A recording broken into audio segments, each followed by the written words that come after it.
Mic check, mic check.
All right.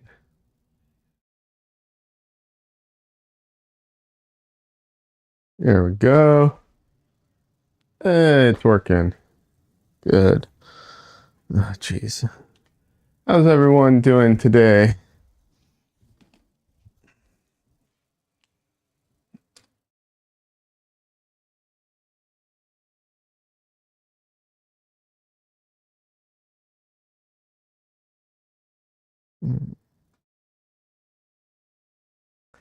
I have had a fine day. I just woke up late and was unprepared. My room's a mess. Uh, but, other than that, everything's good.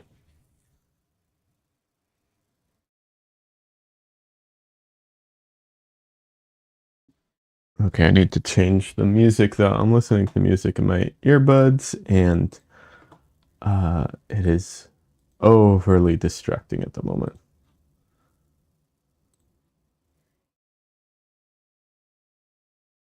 I love Slipknot, but like their some of their songs are just a little distracting when it's screaming in my head.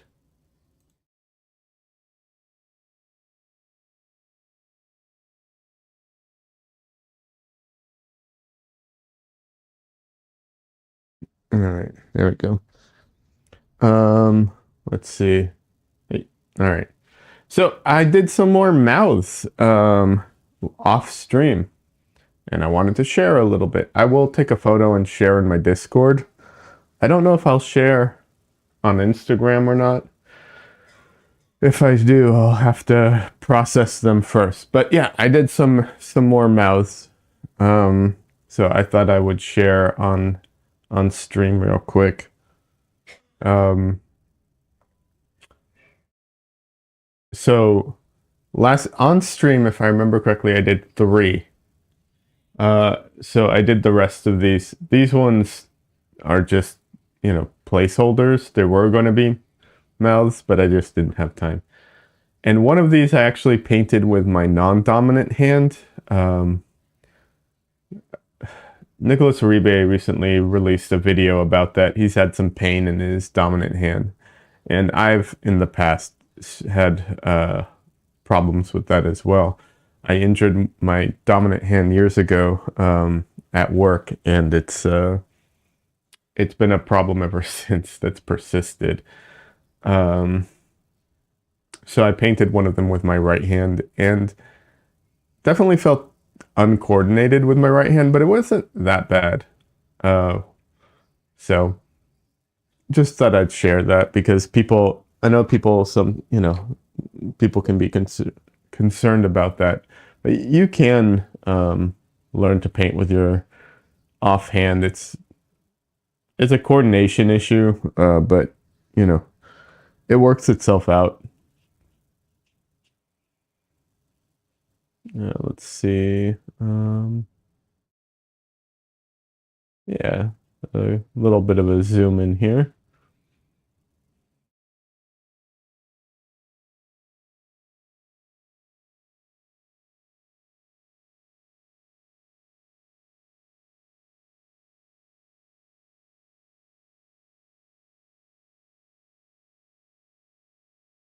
I thought it was a great exercise. I think I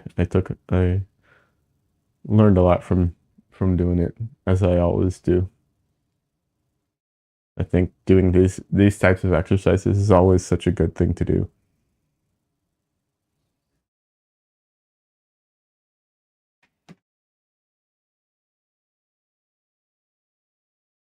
Uh, Des says probably just have to concentrate harder where the dominant hand, you don't even think about it. Yeah, for sure. But that only lasts so long, right? Like eventually you will get the muscle memory will get locked in and you won't even have to do that. It's just a matter of time. Like if you do it all the time versus occasionally, but yeah, it's not. One of the challenging things was actually I have my setup for me being left-handed, and so when I tried doing it with my right, everything was in the wrong place. That was a problem. But yeah, it's more of a concentration issue. Like it demands a little more, not a little, quite a bit more concentration and so on. But the choices, the thought process, all that stuff is just in the head. It doesn't matter, doesn't matter what hand you're using or anything. So yeah, I feel like it's a temporary. Like if something were to happen and I couldn't use my left hand, I feel like it'd be a temporary setback, kind of thing. I think that applies to everybody. I I might have it slightly easier than right-handed artists, but that's just part of being left-handed.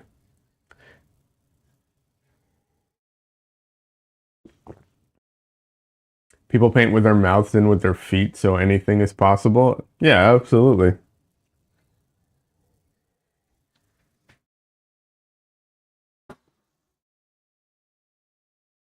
But I think the difference there is that a lot of times the people who do those types of paintings, no offense to them, but a lot of times you can kind of tell that they're not, like it's an impressive thing to do. I'm not trying to take anything away from them.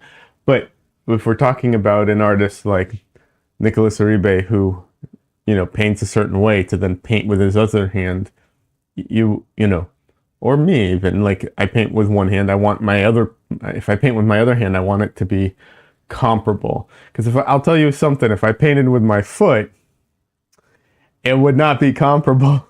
you know. So yeah.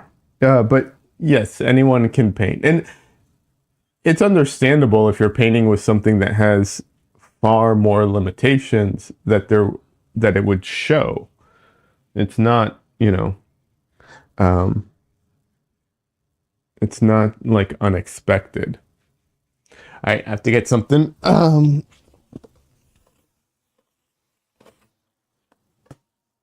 But what's his name? Frank Rosetta had to switch arms because he was paralyzed. And while his paintings with his left arm were good, they definitely weren't the same. But I do suspect that the strokes had something to do with that, not just the coordination of using his non dominant hand.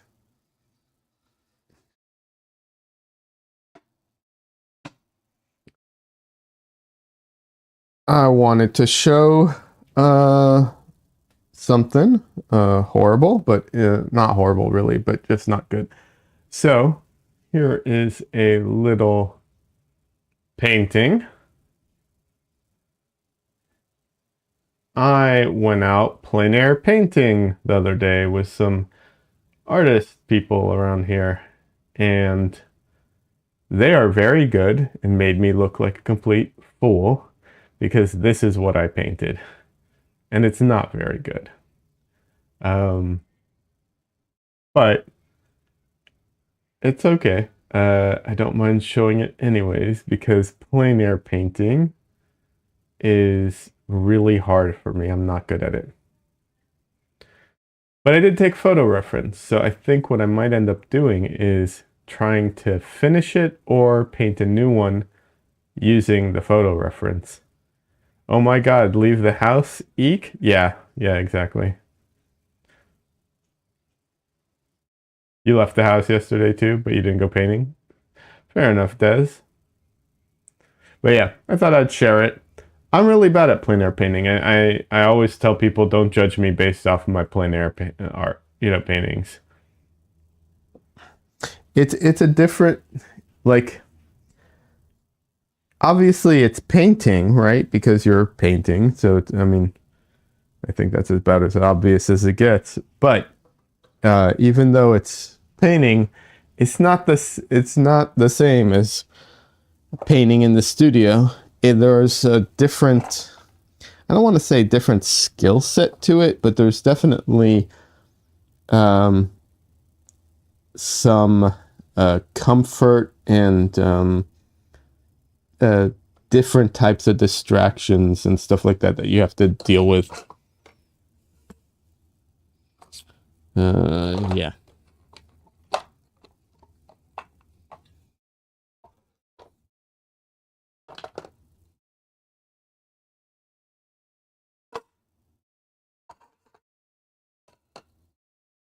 The one positive I will say about plein air painting is you really don't have to worry about using solvents as far as fumes go.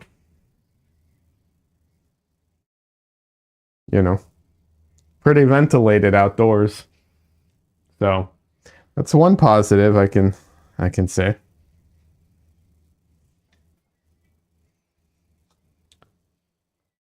Des, I want to ask you what you did yesterday, but I also don't want to pry on stream. So, up to you if you feel like talking about it or sharing or whatever. Oh, also, I want to show my pochade box while I'm at it. Let's see. What number is this it? Yeah, this is it. This is it. I have shortcuts set up for the cameras, and I can't remember which ones they are. I wanted to share my pochade box. It's a cigar box. It's a modified cigar box. And it has a place drilled in for the little camera thingy. It has a tension hinge, so it will stay open at any angle. And there's 2 wet panel locations for 6x8 panels, which is what I painted on. And a little palette that you can see here. And you can take this and you can flip it on the side. It goes on this side or the other side or in front if you want it, wherever you want it. It's up to you. Yeah, I wanted to share it because it's giving me a hard time now. Okay, there we go. Like, this is not the nicest pochade box in the world, compared to like the ones that cost like hundreds and hundreds of dollars and stuff. And it's definitely not the most versatile in the sense that like you can use larger panels in it, but then there's no place to store them, so you have to have a separate storage thing for that, and so on. But I bought that off of eBay. There's a guy on eBay that makes them. It was like $50 with tax and shipping. I priced out the components for that. Like, you can't make that for less, basically. It's almost impossible unless you happen to have some of the stuff you need for it already. Like if you have to buy a bunch of like if you had to buy all the components to make it, yeah, it's practically impossible to make it for cheaper. Um, so all in all, I just wanted to mention it in case people want to go plein air painting and think they need um, to buy the like expensive pochade boxes. And don't get me wrong, you don't even need a pochade box, technically speaking. But if you wanted one, there's cheap options. And the guy who made them is really nice on eBay. At least my interaction with him on eBay was really nice. Um, he makes a ton of them. He just makes a bunch of these. And like I said, it's not the most quality thing in the world. Like I don't think it's the most durable thing when compared to some of the nicer easels, but it also is like, you know, a fraction of the price. So if I'd say if you go plein air painting a lot, obviously like invest in something good, something really really good. But if it's an occasional thing, this is great. Let's see. Um, Des says, "Oh, I tried no solvent at all. You used the oil trick to clean brushes between colors. It worked great. Can I use cheap cooking oil, or will that corrupt my paint?" Yeah, you don't want to use cheap cooking oil. Um, Cooking oil doesn't dry, and so your painting uh, could get to the place where it never dries ever. So yeah.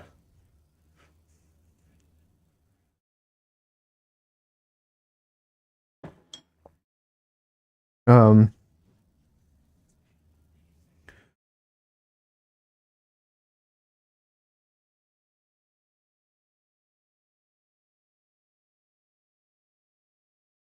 you saw there was an artists and crafts fair locally, so you went to that. That's awesome.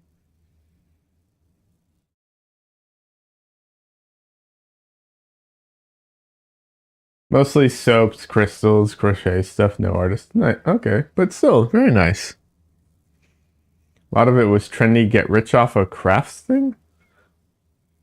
Um, I don't know anybody who gets rich off of crafts stuff. I didn't know that was a thing.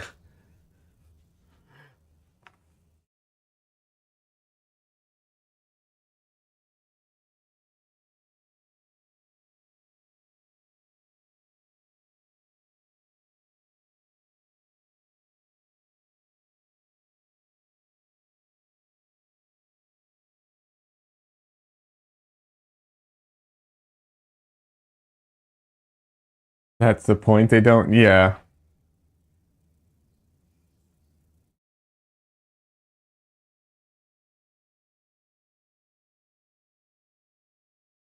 Last year was personalized glass candle holders. Oh, so it's a fad thing on the internet. I see.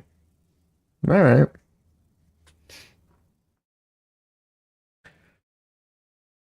I was talking with I think I mentioned it on stream before. I was talking with a company that does like business stuff to help artists sell and stuff like that. Um, I decided not to work with them, but I will be looking. I will either be working with my previous teacher or look for another group. Yeah, but yeah, it's tough to navigate some of that stuff. You got some Chinese food, stopped at a few dollar stores, came home. Nice. That sounds awesome.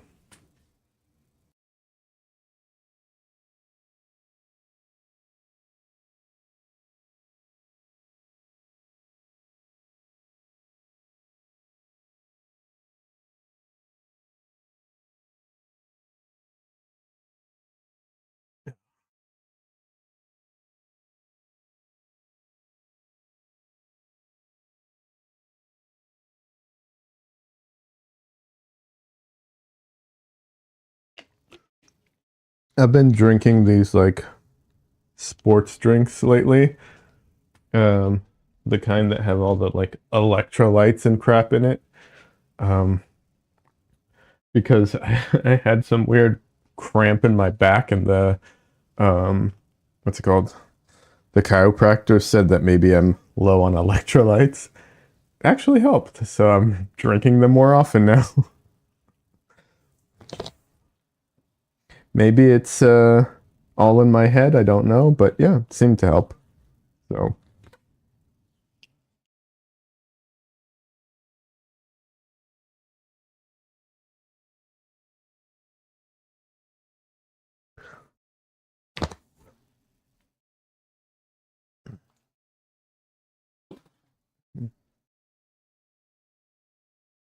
all right. So today I'm going to be doing a critique for someone. I'm going to try and wait till they're in the chat. But if they don't come to the chat at all because of the hours, the time difference, I will just do the critique at the end anyways.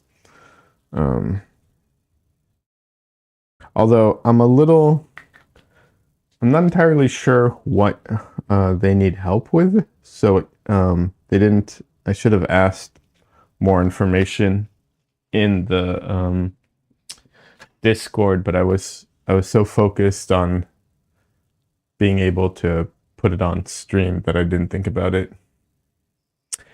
Magnesium, vitamin D, potassium. You have issues keeping those up, and you cramp a lot. Your meds steal them from you. Yeah.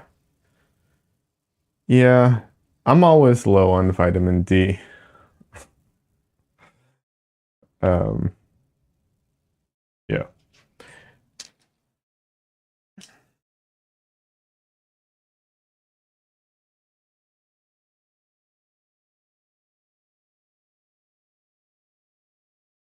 All right. So today the goal is to finish this painting. Yay. Yeah, that is the goal today. Obviously, there's some areas that need fixes, which, you know, whatever. But other than those areas, I am going to try and modify it a bit. So we'll see how it goes.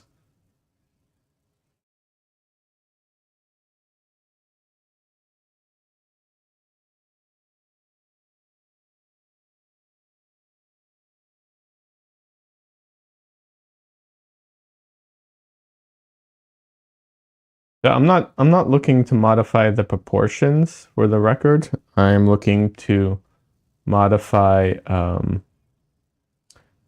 why is this zoom? There we go, stupid zoom. Okay. Thanks, Photoshop, for working eventually. Appreciate it.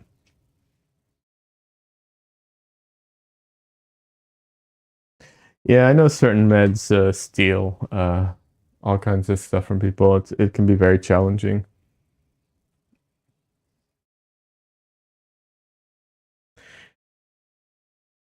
You're going to do another copy of that dog painting, but change it up a bit. Okay, cool. So I am happy with this painting so far, and I could easily make sure it's all dry. Yeah, it's all dry. I could easily take this painting to a finish from this point, and it would look like what it looks like currently, just taken to a finish, right? Like, I mean, I think everything that you could, like, there wouldn't be any kind of surprises from this point, right? Like, it's very clear the direction everything's going. And it's a fine direction. However, I do want to incorporate some of the feedback I've been getting recently. So I'm going to try and do that. And in order to do that, I'm actually going to, I think, ruin the painting a little bit first so that it gives me more space to play in. Reading Des. Des says she passed out once in a restaurant and was diagnosed with low potassium. Yeah. No. Okay. What's this? No. Know that I'm messing up the portrait? Don't ruin that painting. Well, the good thing is I am playing in a pretty safe sandbox. And what I mean is the painting's dry. I can wipe anything off, right? So, I mean, some residue will usually stay and some things in the crevices, but for the most part, I can bring it back a lot. And I'm not looking to ruin it. I'm just looking to give myself a little bit of space. Because that is the thing. As you start painting, the way a painting goes is you have, very much like a funnel in some ways, right? You have the beginning stage, everything's open, and then the more decisions you make, the more choices you make, everything starts to kind of funnel into a particular direction. Actually, funnel might not be the right word. You know those coin games where you drop a coin in and they bounce around and drop to the bottom? Maybe more like that, because by the end, you kind of know where it's going. So it's kind of like that.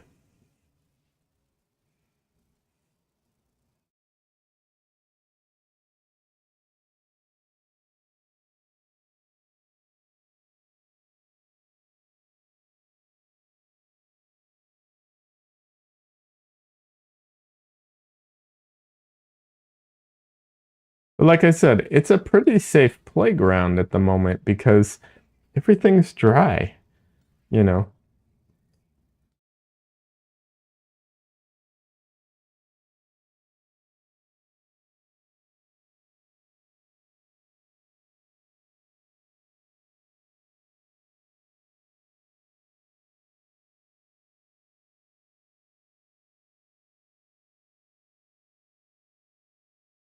But yeah, I just want just a little more space to kind of get back into it.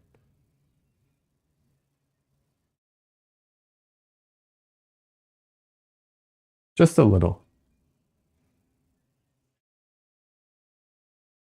So I'm going to start by oiling out because it is all dry.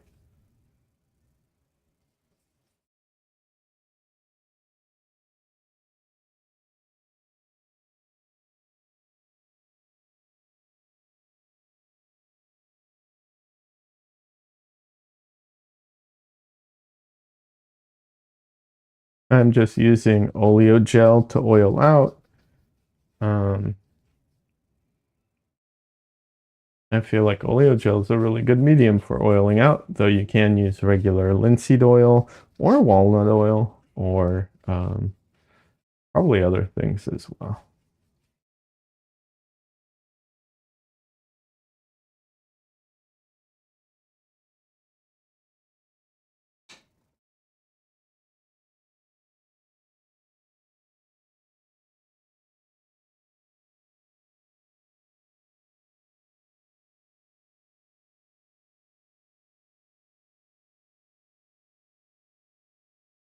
But yeah, don't worry, Des. I can always bring it back to this place. Even if I can't, I can just paint it again. It's not a big deal.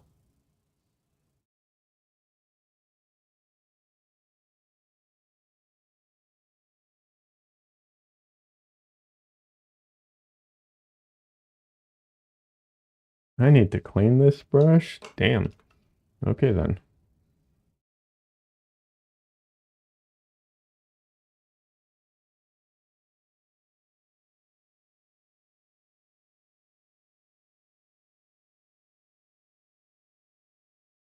All right. Let's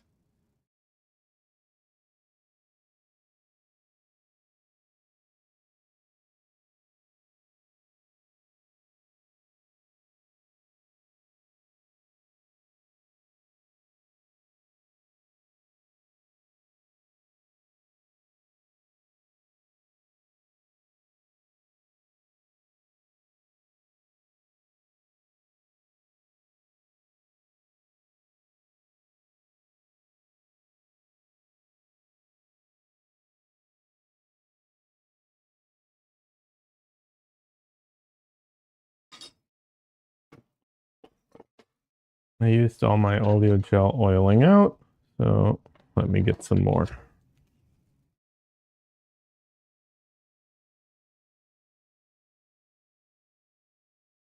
For anyone who's curious, oleo gel is a gel medium that is basically made up of what is it called? Linseed oil. I don't know how they make it into a gel, but it doesn't have any solvent in it, so that's good.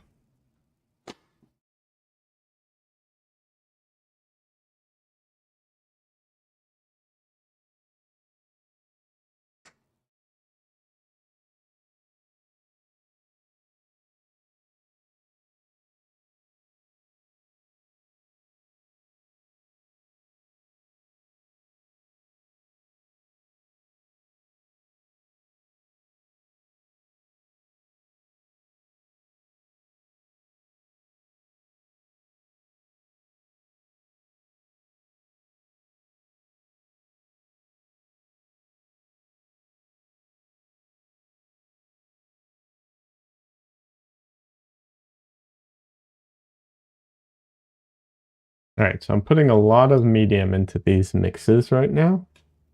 You can't really see them very well, unfortunately, but yes, I am putting a lot of medium into them. And the reason is I'm essentially going to be doing something like glazing. Kind of. Scumbling maybe might be the right term for it.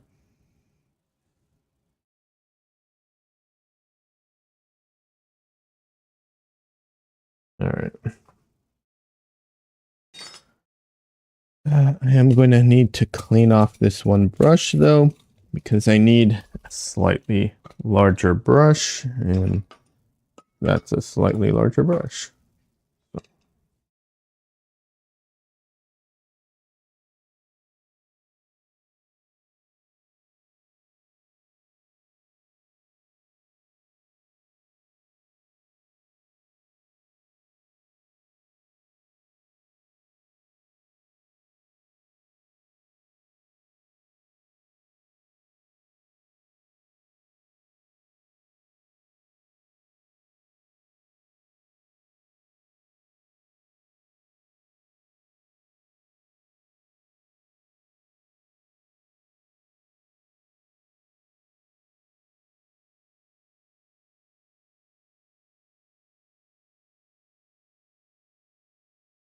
Oh God.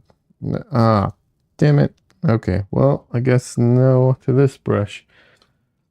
This brush is literally falling apart on me. Okay then. That's no to that brush.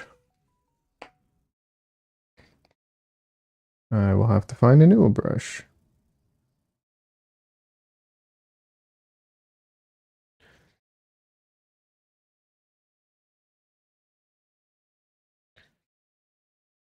I thought I muted my phone, but I'm getting notifications. That's weird. Okay.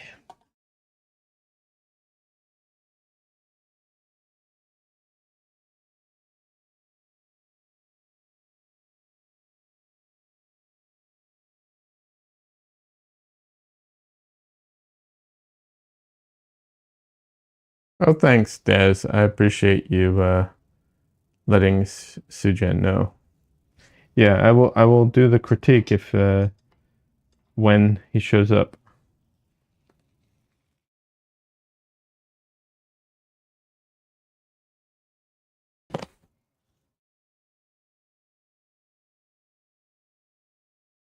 All right, let's see. This brush will work. Okay, this brush will work. All right, time to ruin a painting.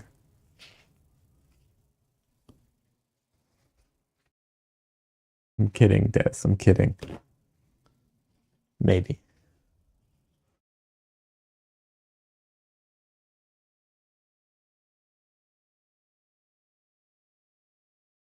All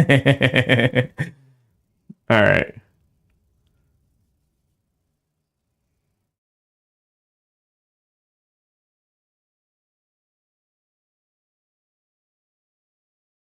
All right, I always intended to make this brighter, anyways, because there's like light behind me. So I'm going to make that brighter. And I'm just going to pull some of that in here um, to give me something to work with.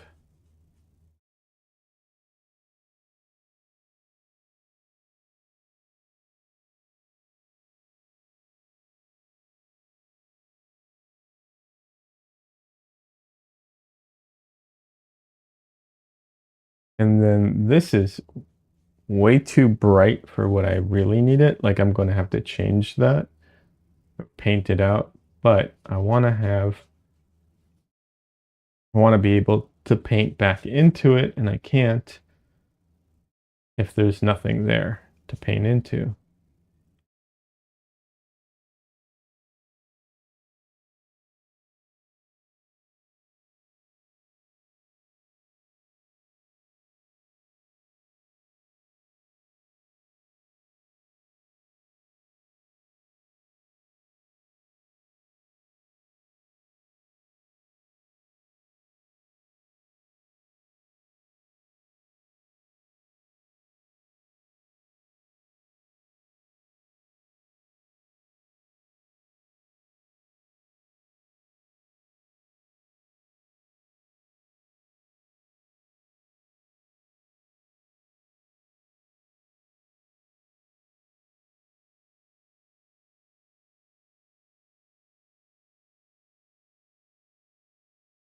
There we go. That wasn't too bad, was it?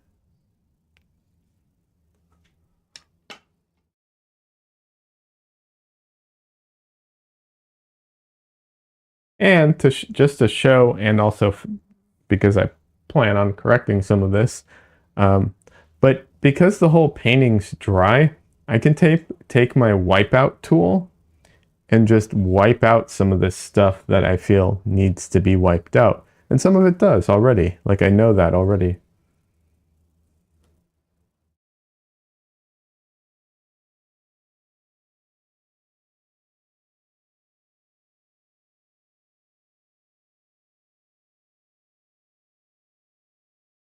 Torture? Oh, come on, Des. No.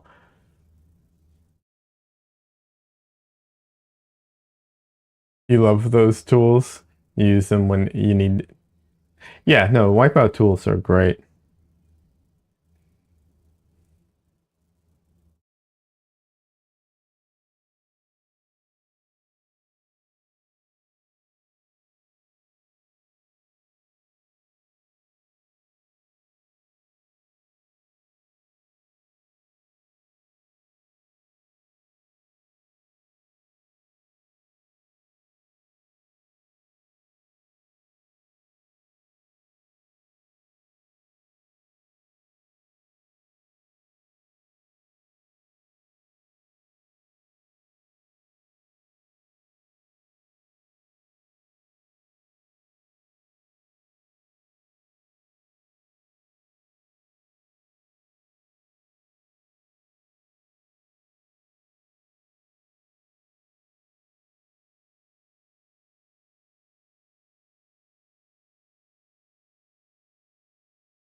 Yeah, wipeout tools are great.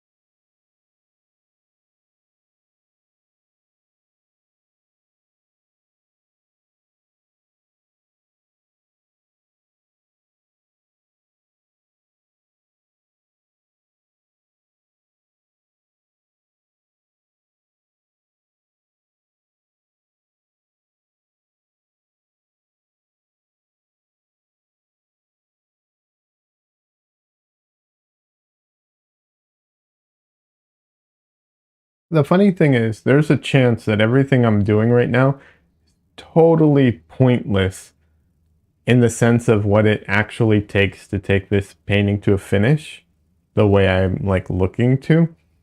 But if it mentally preps me so that I can, it's worth it. I don't know if that makes sense entirely, but sometimes it's not like, oh, can the paint do a thing? It's can my brain wrap itself around what I need to do.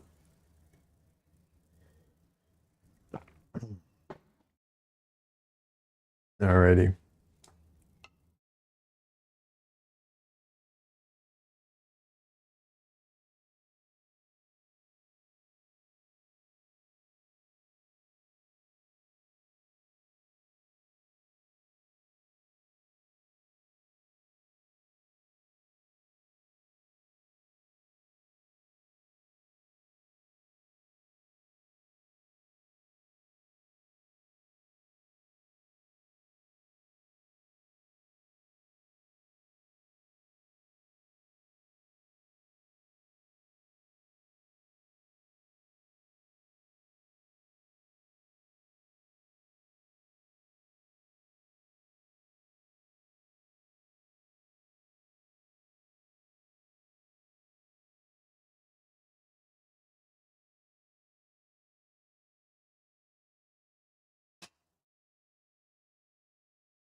That was weird.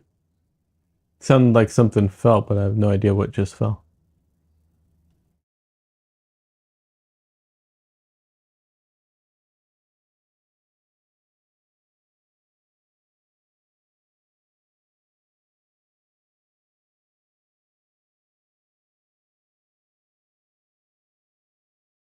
Did this?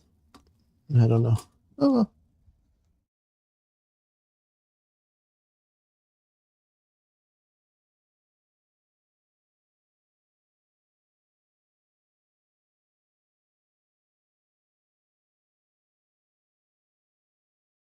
Hey Donley, welcome. How you doing? Good to see you. How was movie night? Did you guys have a good time? I'm so sorry I missed it. I couldn't make it.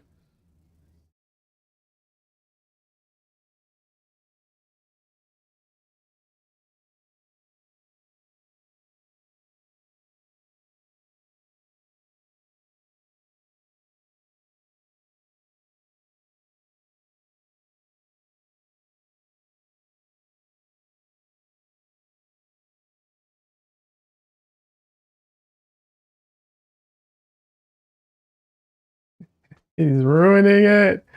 Oh, come on, Des. I'm not ruining it. Maybe.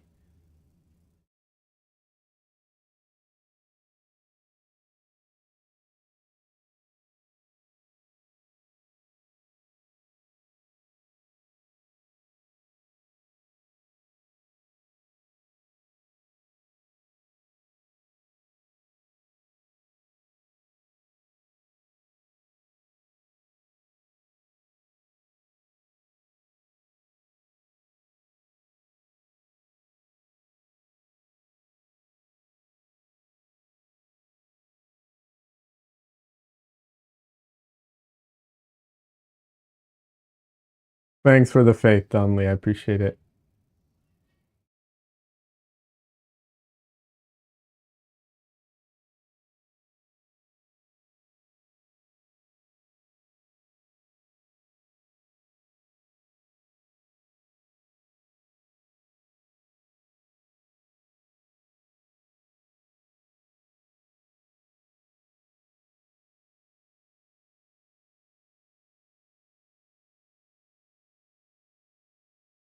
I know, Des. I know.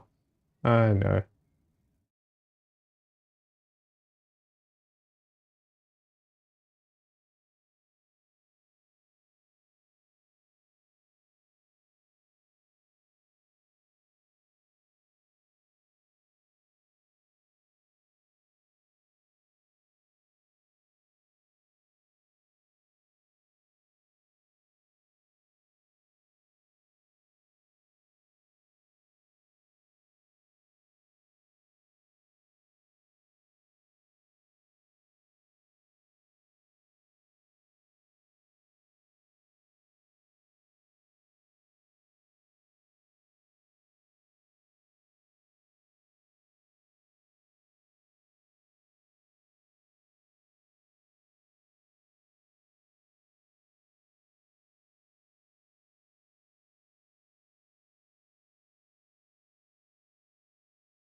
It was good. You guys ended up watching Oppenheimer, right?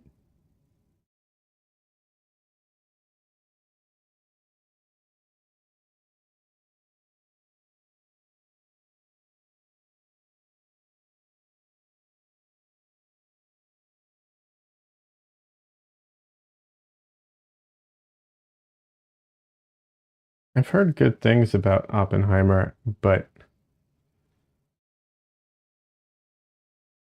definitely worth a watch. Okay. Yeah, I mean, I've like I said, I've heard good things about it. It is long, which I'm not a fan of, but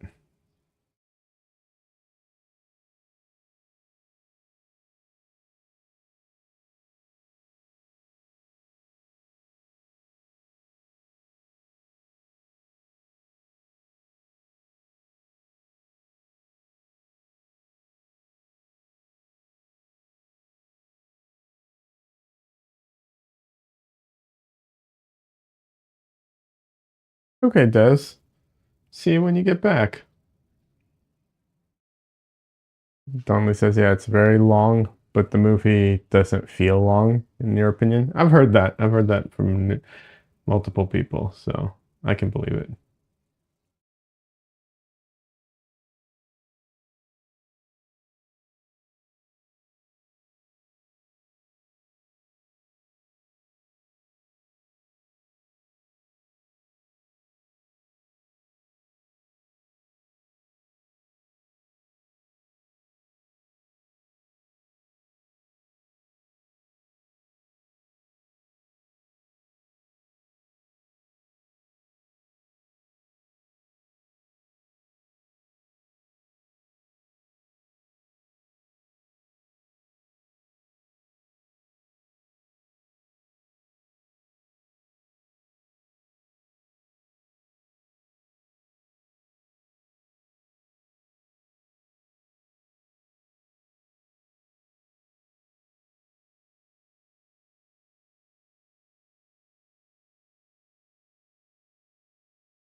I slept in today. I overslept and I slept in, and now I'm so out of it. It's ridiculous.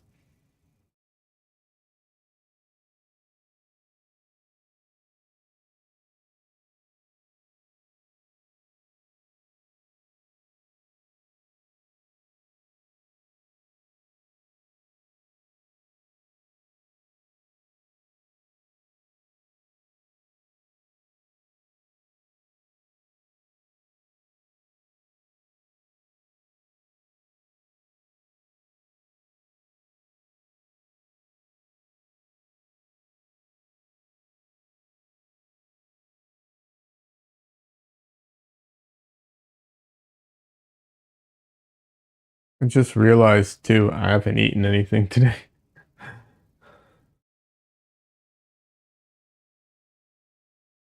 unless you count coffee, which for some reason is not counted as food.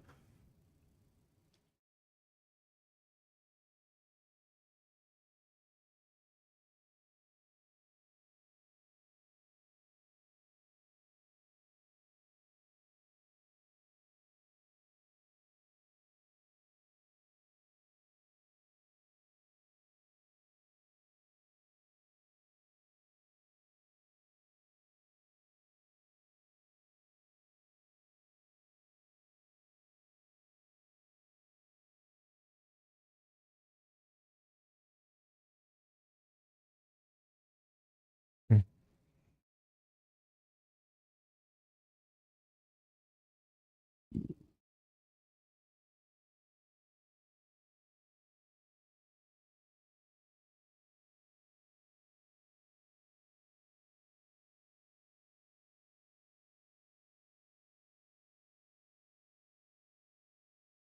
Yeah, that's a pretty accurate description, don't they?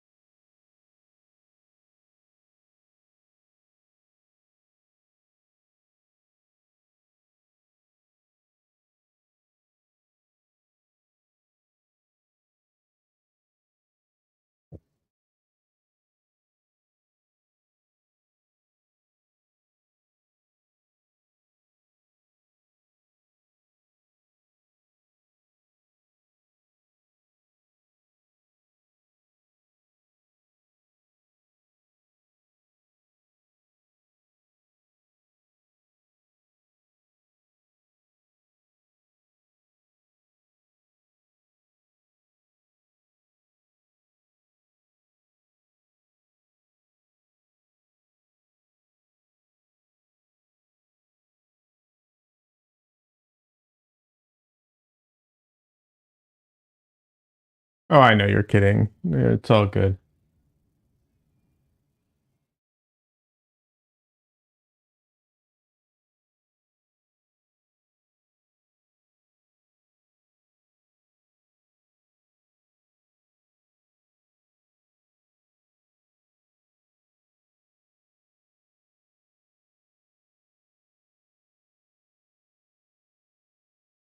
It's all good. I am gonna just grab something right here real quick. If I still have it here. Do I not have it here? Huh. Thought I had a snack here I could grab. Oh, here it is.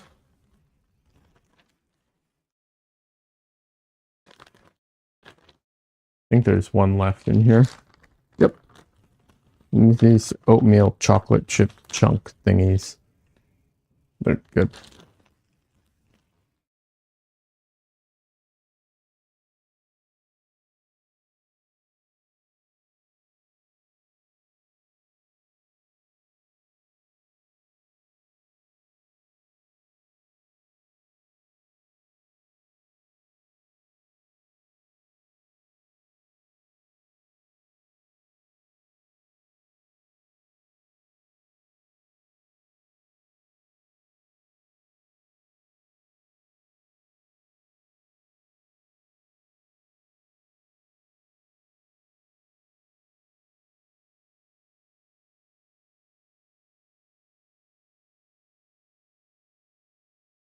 I got them at Costco.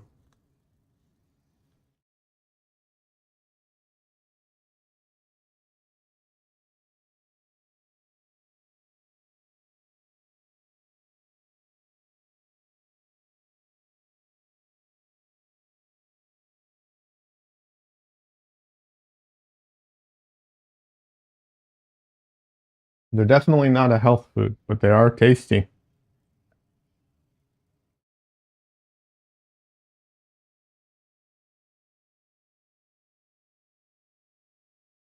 What do you mean you have no cocoa around these parts?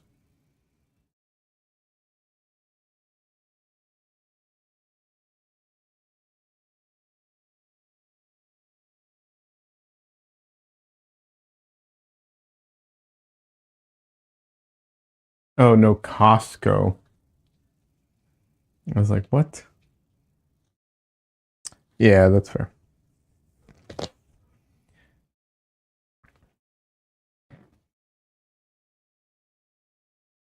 Yeah, there's a T in there somewhere.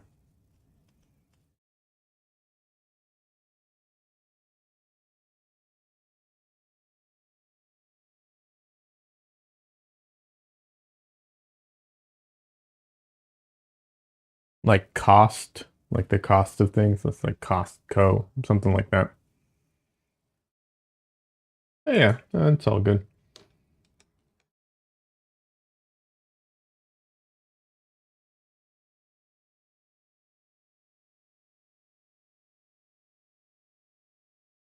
Alrighty.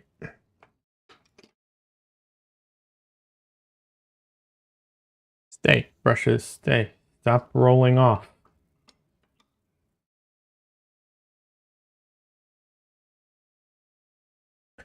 This is my city has one, but it's the only one for hours in any direction. So people drive 3 hours here to get stuff. We drive 3 hours to IKEA in another city.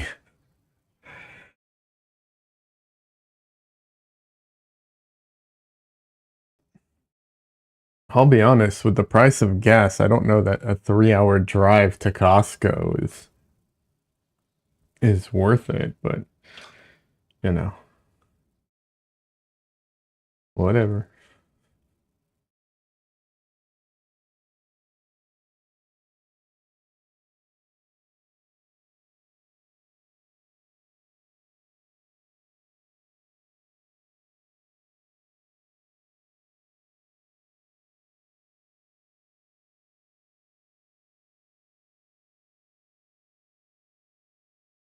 Donley says, yeah, IKEA is really far from me. Nearest one is in another state. Jeez.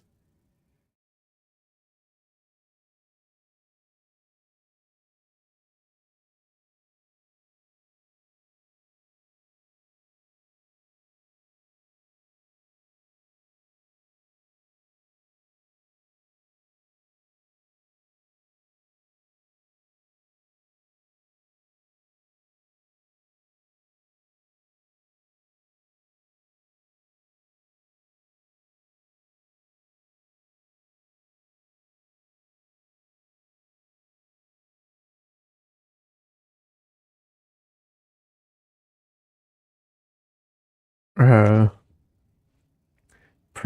people from Prince Edward Island. Yeah, I didn't know what that PEI is.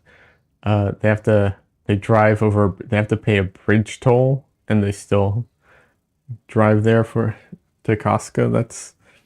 That seems insane to me, but I don't know their circumstances, obviously.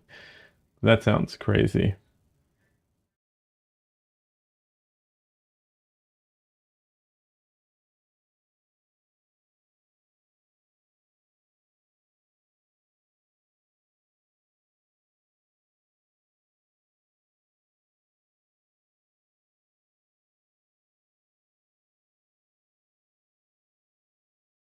Well, I'm lucky, I guess, because Costco is a 15-minute drive for me. So, EA to luck and privilege, I guess. I don't know.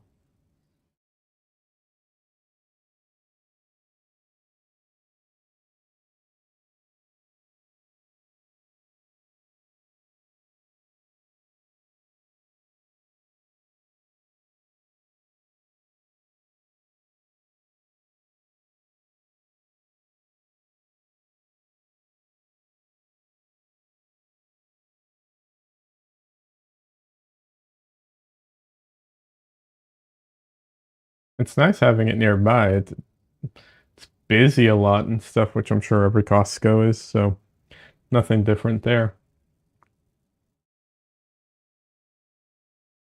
I don't do well though with personally with some of that stuff. I'm trying to remember when it was. It was a couple weeks ago. I tried to make a quick stop to HEB, which is the local what's it called? Supermarket chain.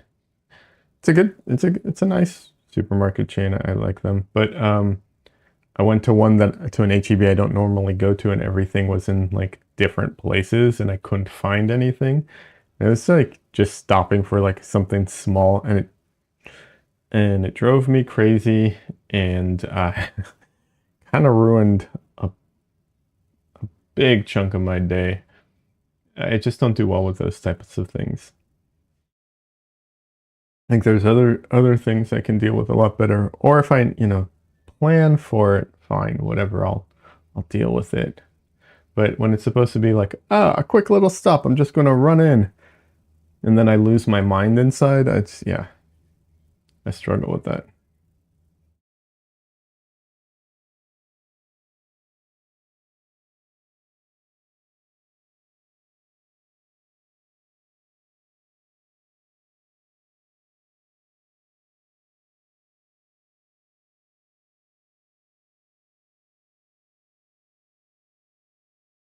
I also struggle with my dyslexia stuff. A lot of times I struggle like when there's a lot of text in front of me, I have such a hard time with it. Like menus or even just like products, if there's a lot of which supermarkets do, they lay out all their products in a row, and trying to distinguish between them if it's not like clear based on shape and color, but it's like, oh, you have to actually like pay attention to what the label says or anything. It just kills me.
Don Lee, I went out plein air painting the other day, which I haven't done in quite a while.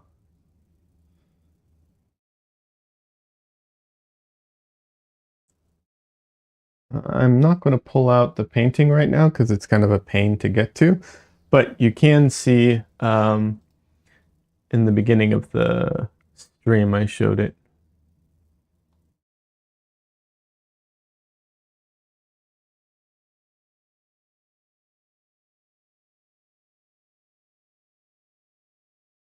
It's not good. I definitely find plein air painting very, very challenging. But I did take photo reference, and I might actually try and finish it using the photo reference. We'll see. I'm always limited on time, so we'll see.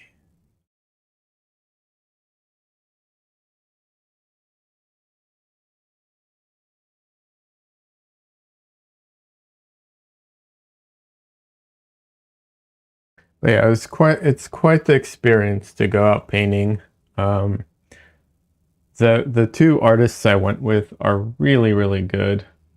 One is like very, very good at plein air painting, like that's his thing.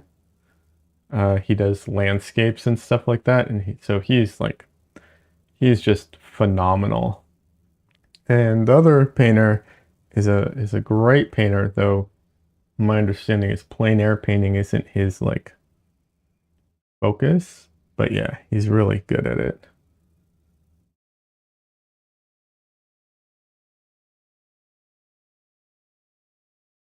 And then there was me.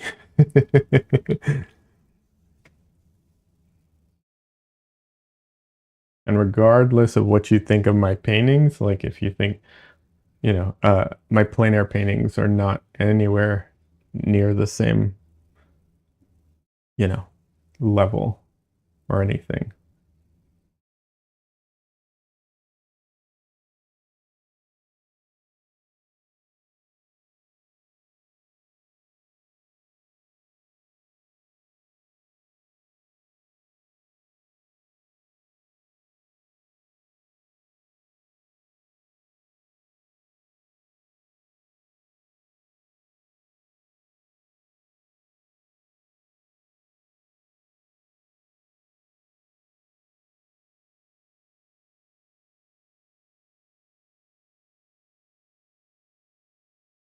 Conley says, yeah, I think using a photo is a great way to help you. Yeah, figure out framing.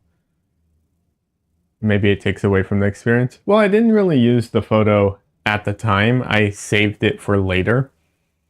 Um, I don't think using a photo would take away for framing would take away, but if I was basically painting from my phone while standing there, that would definitely take away from the experience.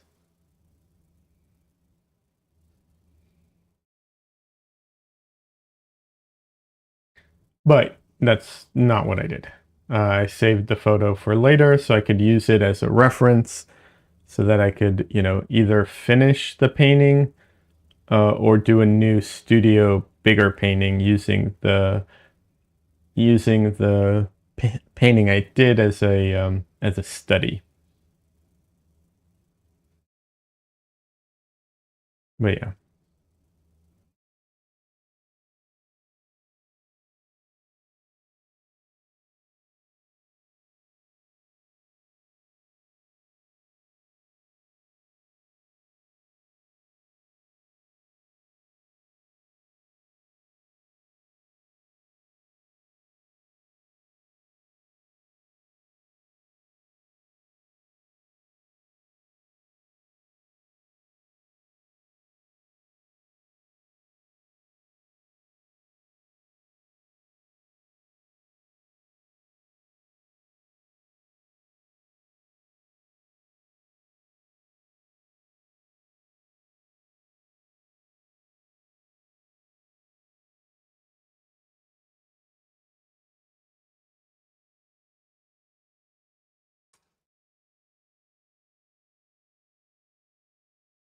But yeah, plein air painting, for anyone who wants to go plein air painting, it presents a few factors that make it way more challenging than painting in studio.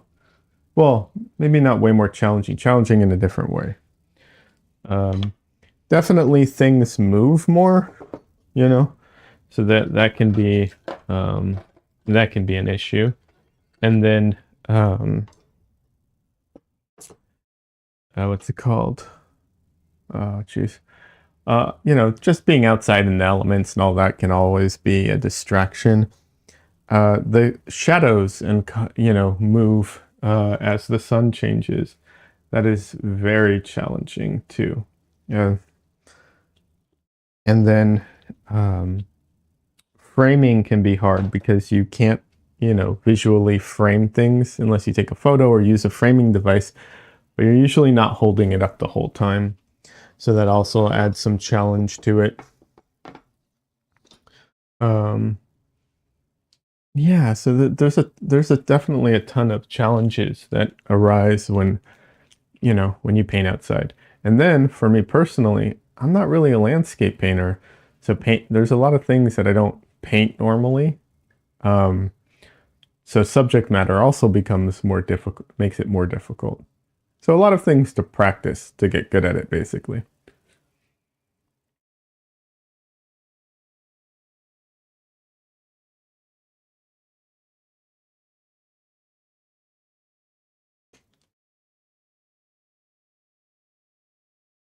And I think it's good to practice those things. However, I also don't think it's necessary for every artist to practice those things to get to the point where they can, like do it easily. Like I have no plans on being a plein air painter. So if I'm not the best at it, that's okay.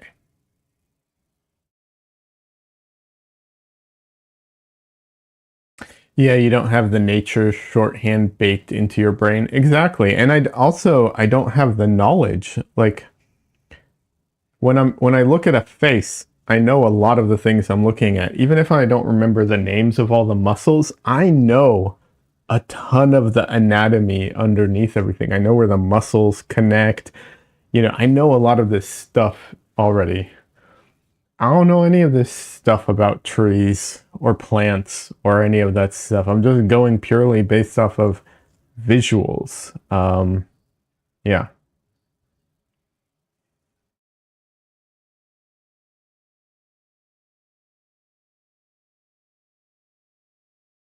So, like you said, none of that shorthand and none of that extra knowledge to help me, to guide me.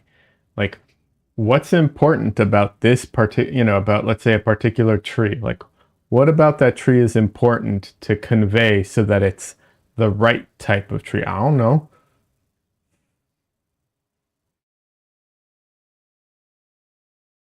No idea at all. No clue.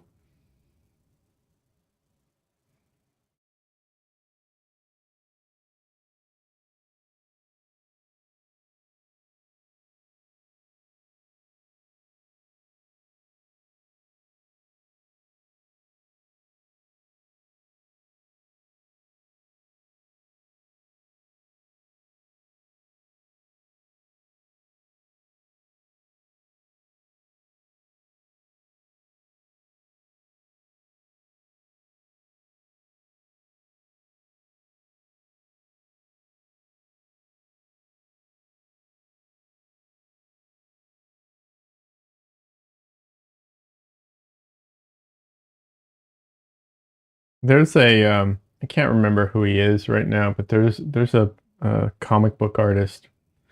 Actually, I don't know uh, if he still works because, like I said, I can't remember his name.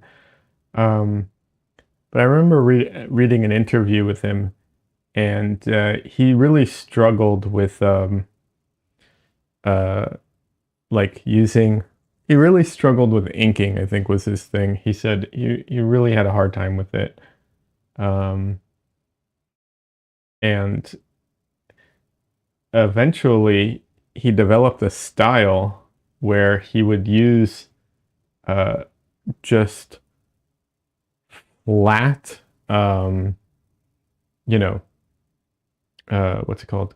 Like lines that just had one width to them, the whole, like, no variation to the line width at all, which conventionally is thought of as not a good thing. Um, but he took it and he ran with it and he developed it into his style and he pushed the boundaries of that and made it his thing. Um, and it worked really well for him. So you don't have to be good at everything. It is good to not avoid things purely out of fear or inability, but it's also good to recognize like things that you know, aren't good at and maybe might not ever be good at because they're not your point of interest. So why would you get good at something if you're not really interested in it? Unless you need to be really good at it for work. There's that. If you're trying to get good for a job, yeah, you need to be good at it. But otherwise,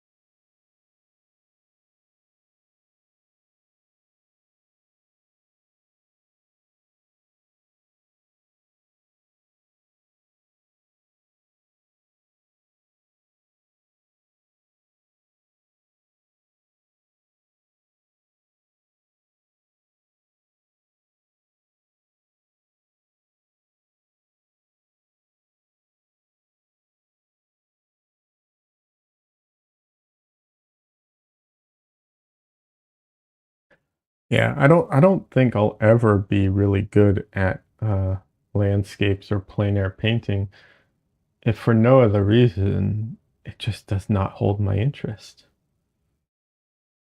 Really hard to get good at something if you don't practice it a lot. Maybe they'll change in the future, but currently, I should say.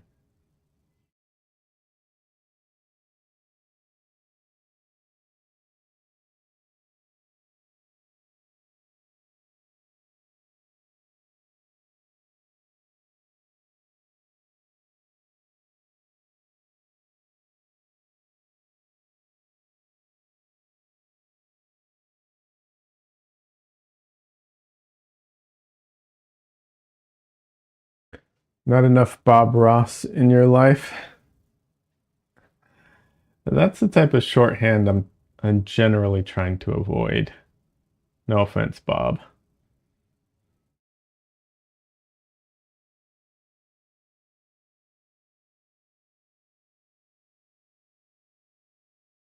You can't do landscapes?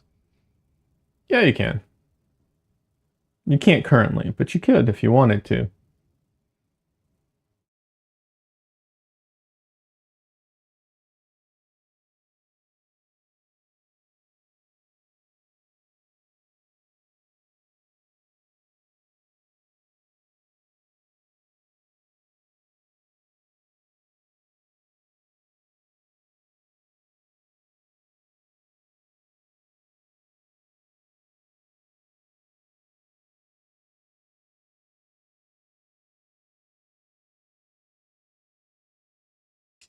Only says, I historically and currently am not invested in landscapes. Like you said, that could change. Absolutely. That says, I did find that minimalist painter and you love his landscapes. You even have two done out digitally uh, of your own design, just need to paint them. That's cool. That's really cool. See?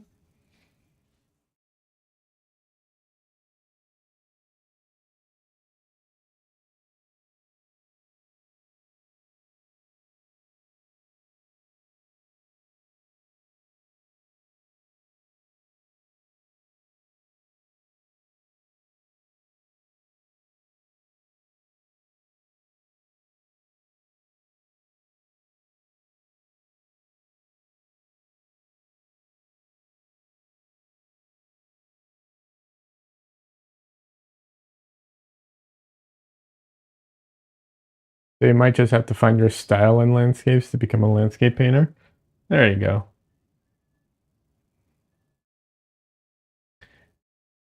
The only way I could become at the moment, I think, a landscape painter is if I painted nothing but snowstorms.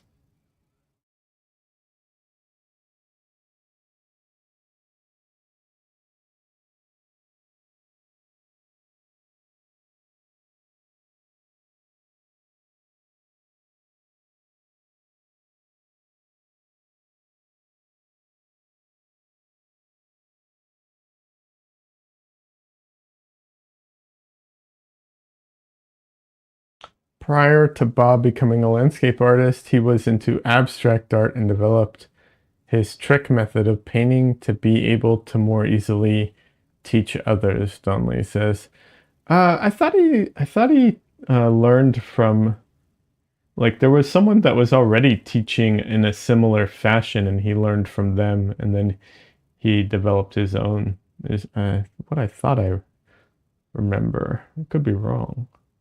Maybe that they're those two things are correct at the same time. I don't know.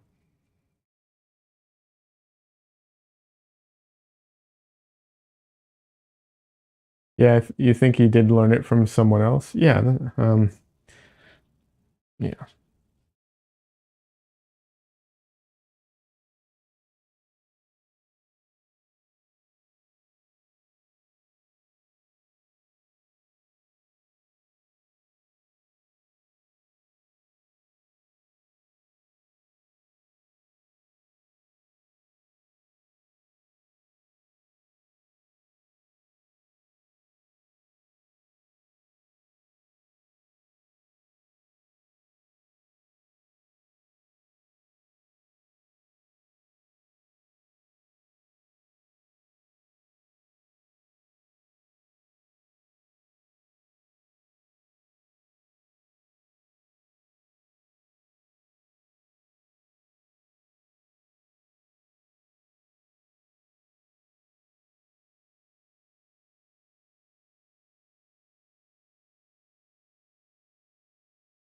You know when you're so hungry that you're starting to already think of your next meal? Uh,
let's see. Mm,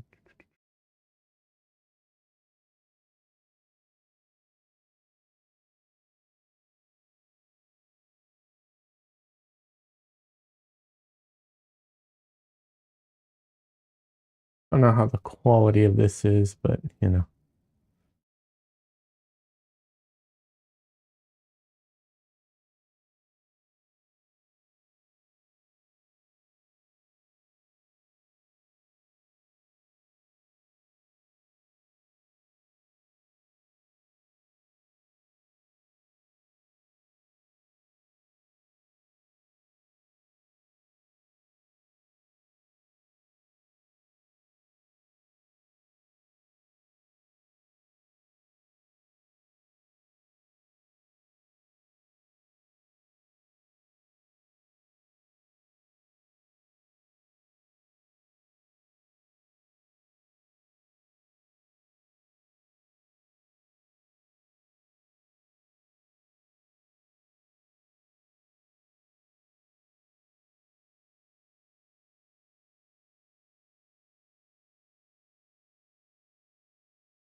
People usually paint the whites of the eye way, way too white. Um, so it's something to pay attention to when you're painting eyes. It is very easy to overdo that.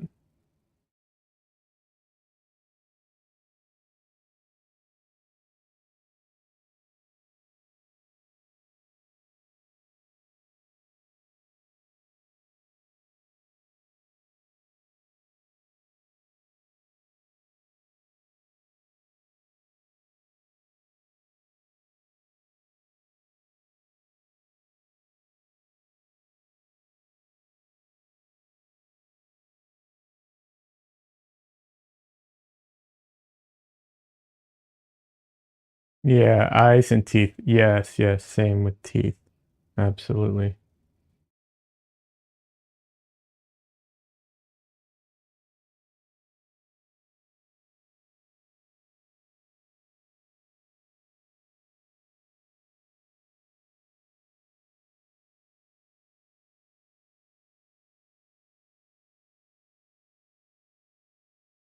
With teeth, the actually and eyes too, the other thing people tend to do is not only do they make them too bright, they make them too white or gray, you know, when usually there's a lot more yellow to them, or with eyes, often a lot more red to them.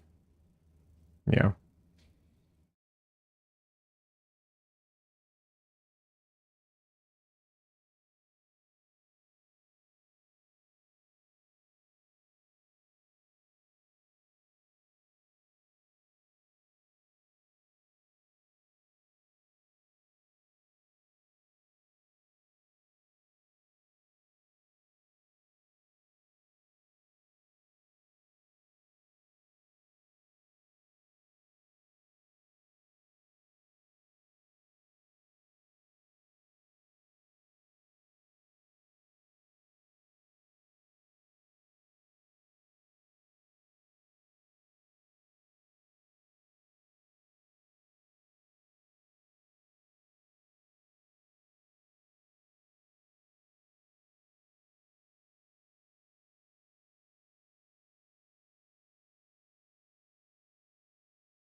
Shadows are very challenging in people. Um, you have a combination of things happening, which is so when you're painting, people and shadows and everything.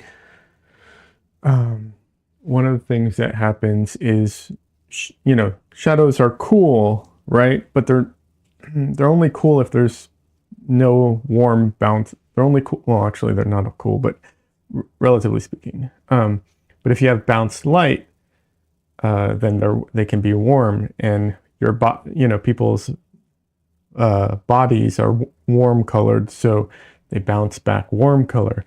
So when you get to like areas of where like two body parts are coming together, like joints or wherever, it often becomes even warmer than it naturally is. Also, in the transition between highlights, or not highlights, but in the transition between lights and darks, you often get a lot of the natural color of the skin coming through, and sometimes a lot of what's it called? Oh, there's a word for it, where the light goes into the skin and comes out. Can't remember what it's called right now. Oh, subdermal diffusion? No, something like that. You know how if you shine a light through your nose, it becomes red, that type of thing. That's often happening in those areas too. So it becomes complicated, which is fun.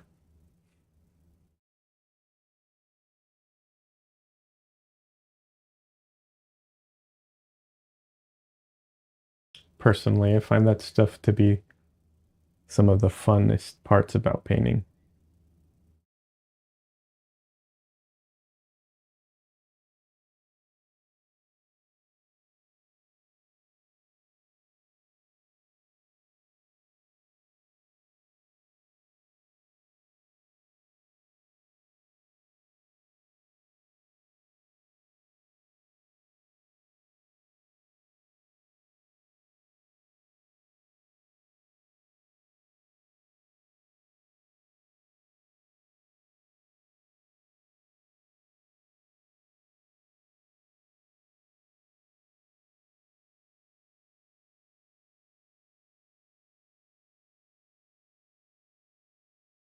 And then you also have things where um,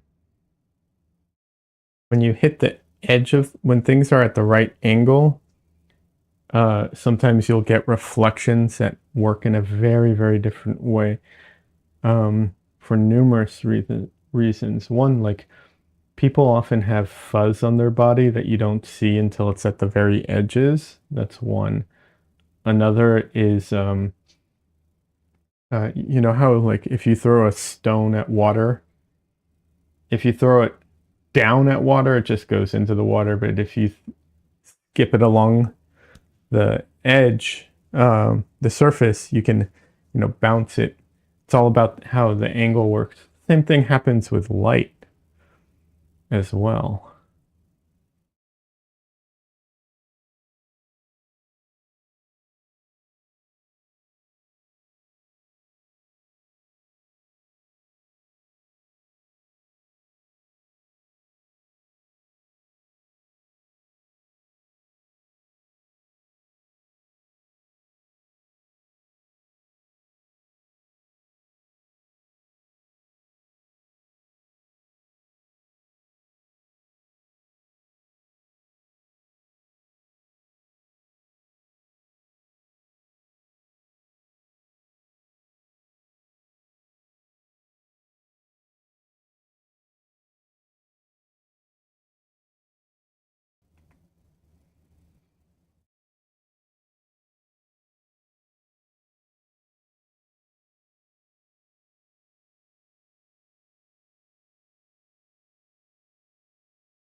No, Donley, you're right. Subdermal scattering. That's the term. Yeah, absolutely.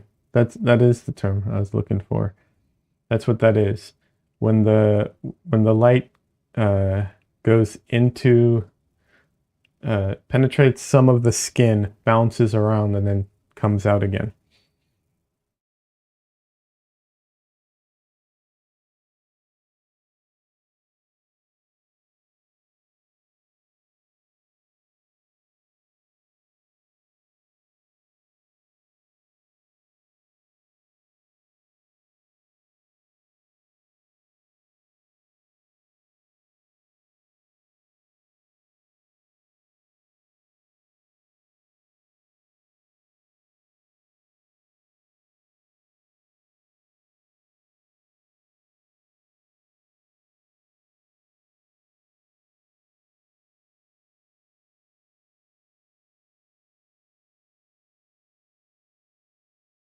Actually, it might be subsurface. I can't remember if it's subdermal or subsurface. But either way, you understand what I'm saying.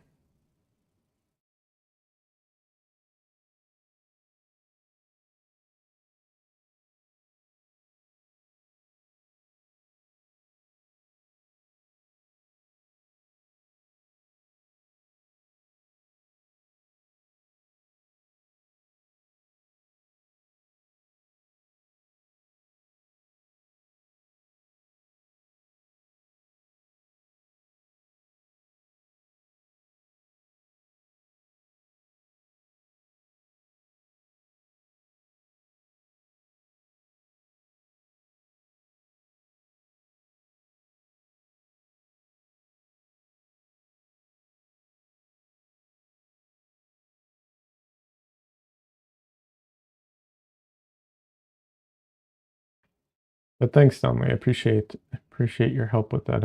I wasn't remembering exactly.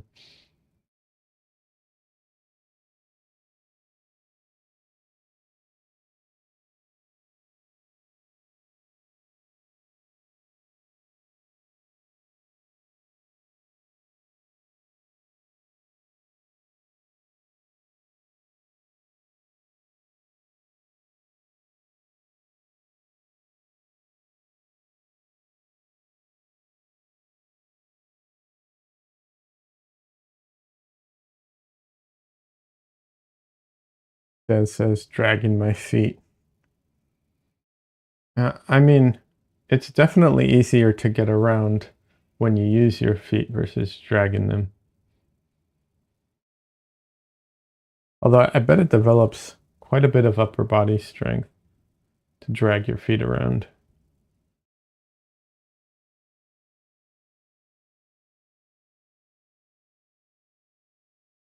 Would you believe I'm not actually a father with those jokes?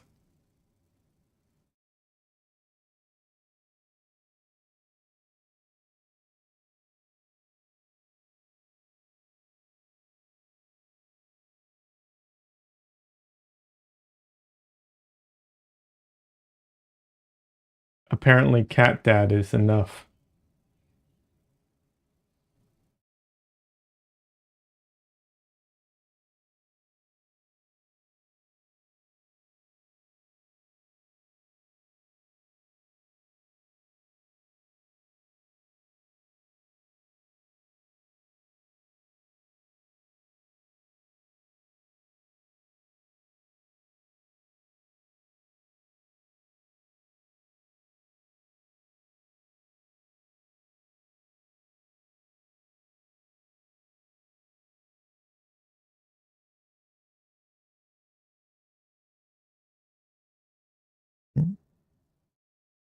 Ah, my nose.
I know I have a big crease for this, but this is just a little too pronounced here.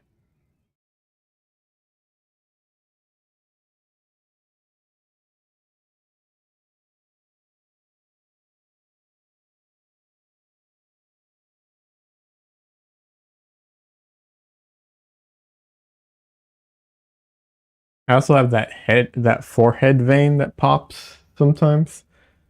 Um, yeah.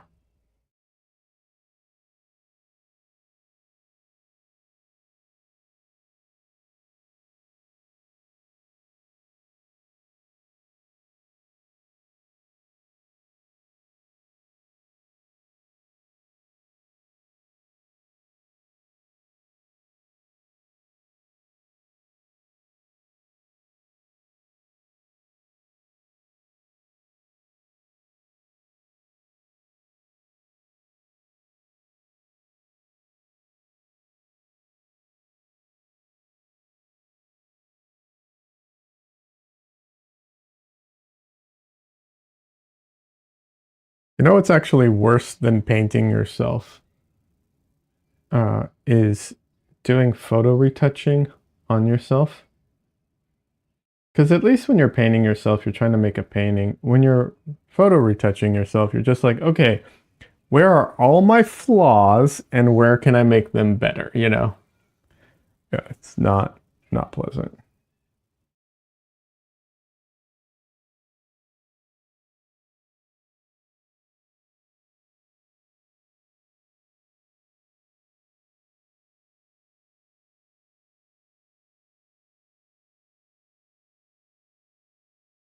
Yeah. No, it's not fun. And I know that ironically, I actually don't think that the camera does a great job of capturing. Like I feel like digital cameras do a better job of making the flaws seem worse than they are. Um, but still, it's still not great fun to do retouching on yourself.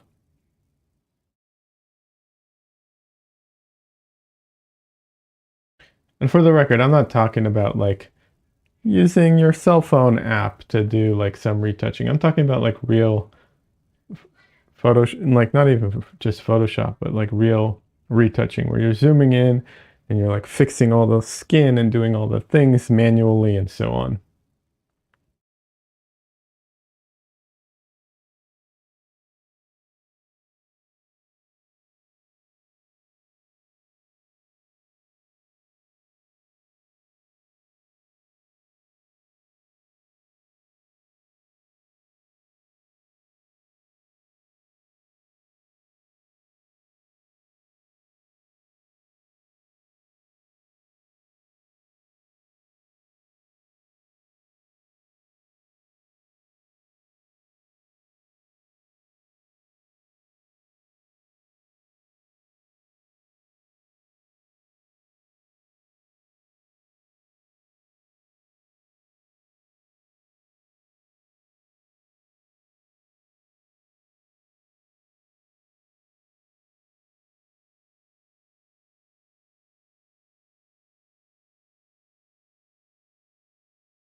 Des, I got a notification uh, on my phone about something you sent. Is that uh, pertinent to my stream or something? Or can I look at it later?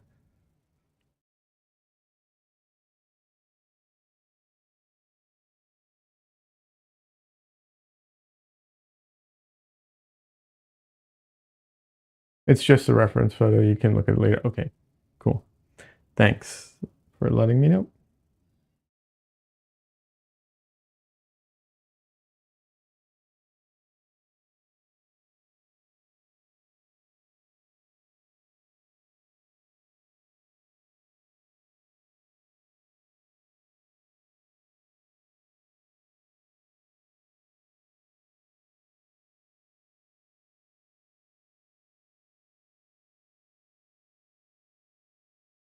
Okay, let's tackle this ear, because right now it stands out like a sore thumb.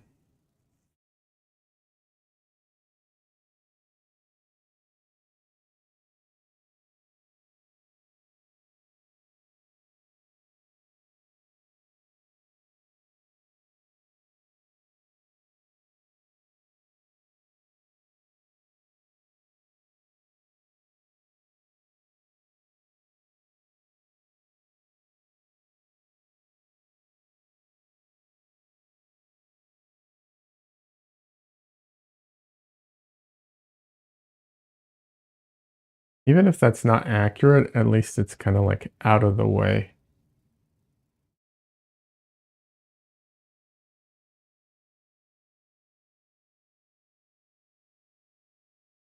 As far as like not having that very bright pink still there. Yeah.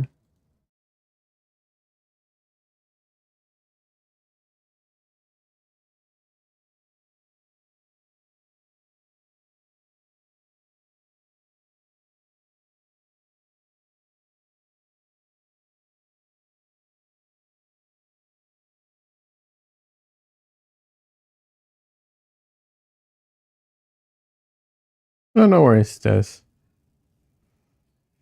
I'll take a look at it and, you know, it'll just be after the stream.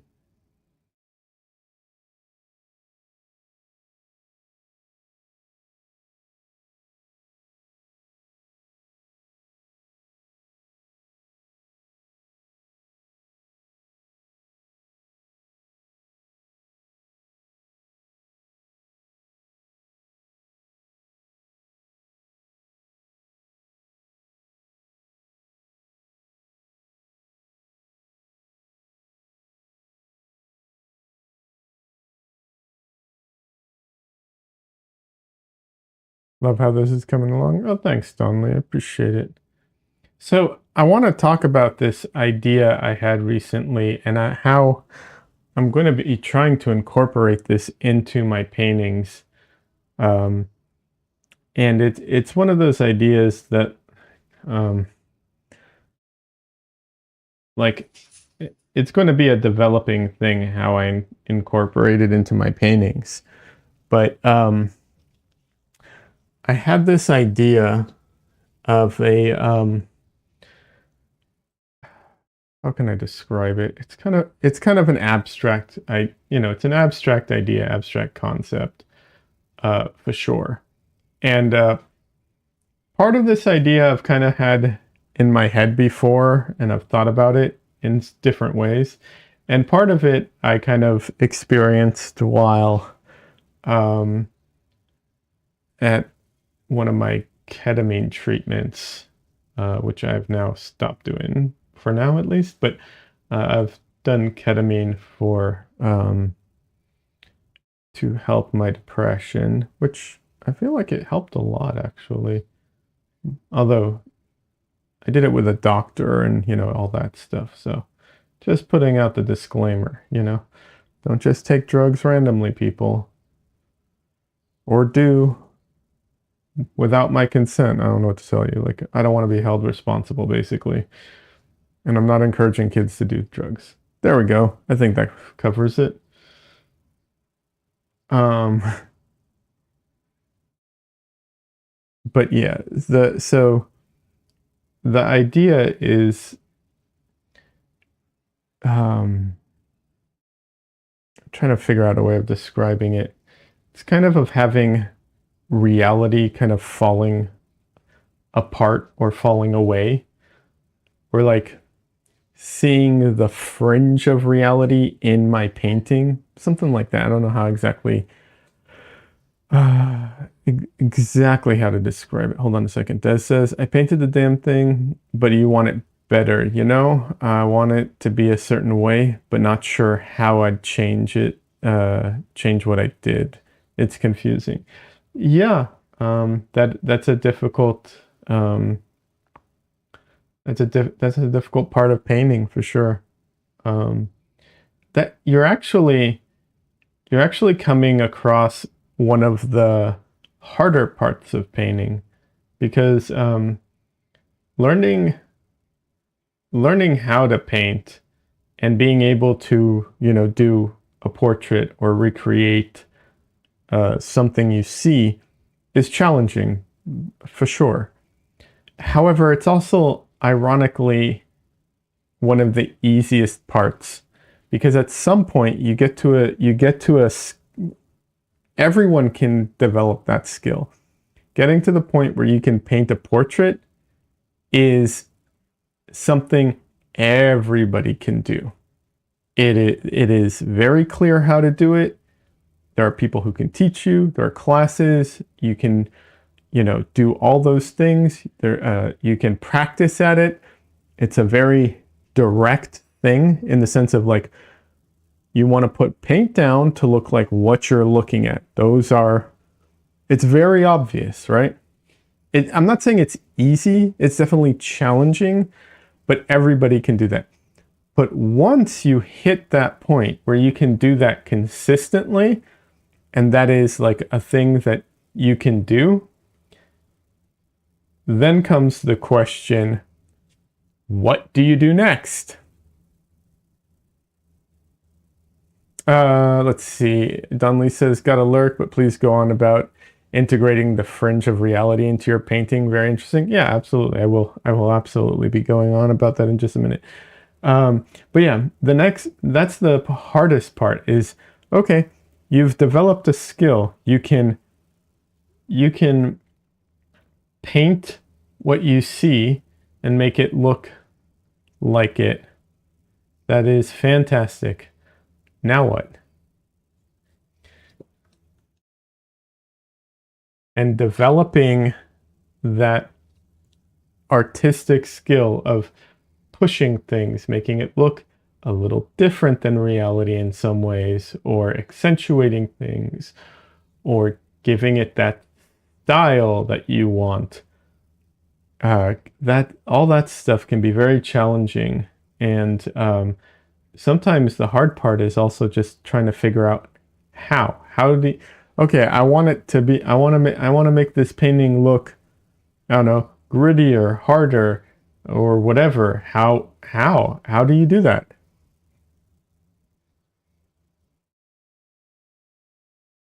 How do you develop your own voice? Those are, those can be very challenging.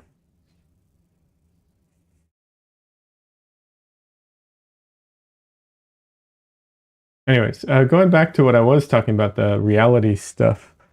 Um, like I said, I don't know that I have a great way of describing it, but I did do a painting uh, in green and rose color that started incorporating that, and I want to keep pushing that idea um, a little, or not a little, in some ways. Like I still want to do portraits and paintings and so on because I love painting. I love that part of painting, but I also want to incorporate some of this other elements. So in this painting, you can see I'm starting to try and incorporate it in the fringe over here in the corner with how I'm tackling the hair and so on.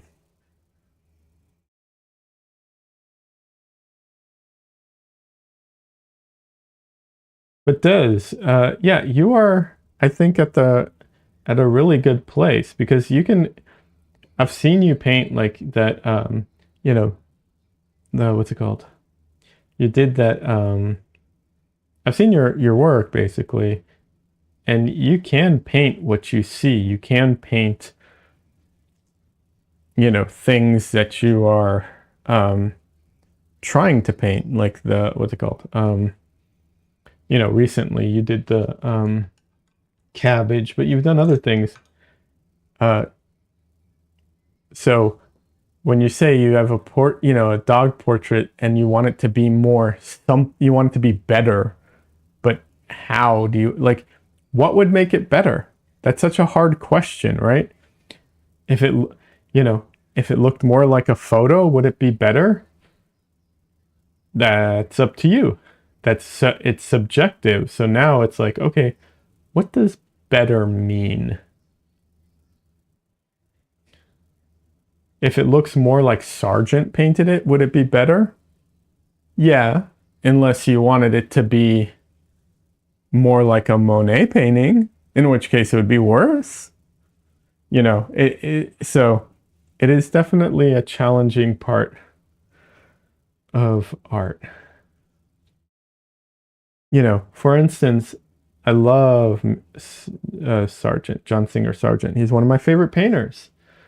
Um, but, if I could like resurrect every painter in history and have them paint whatever I wanted, um, he wouldn't be my go-to if I wanted a fantasy scene, you know? So that'd probably be Frazetta.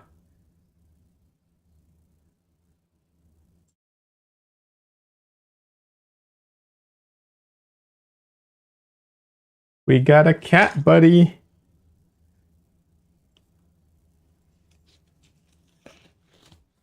Hey, Dresden. Little boy. He's been a little freaked out in my room lately because I moved everything around and I was making a mess and building everything. Oh, little boy. Oh, yeah. Oh, I know, little man. I know.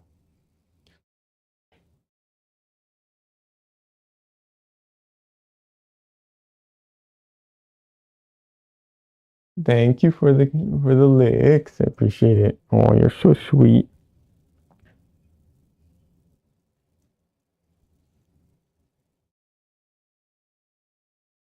He's so cute. Yeah.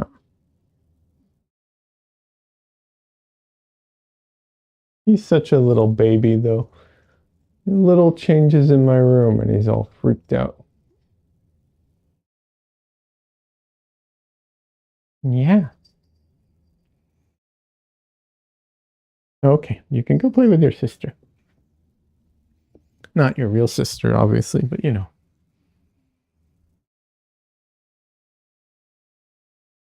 Hi, Misu. It's about an hour before dinner, so they're all being stupid.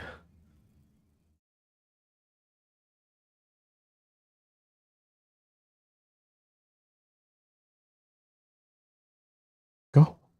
Go. I know you want to chase her. I have to stretch, Dresden. My back's hurting. Yeah.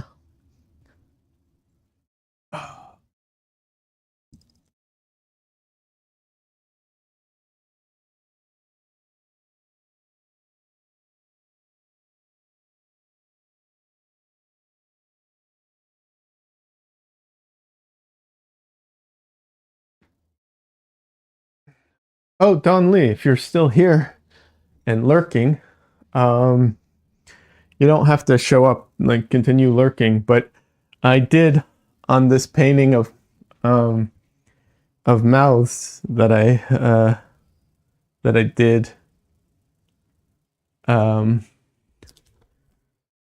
this study that I did. I actually ended up doing one of these with my non-dominant hand.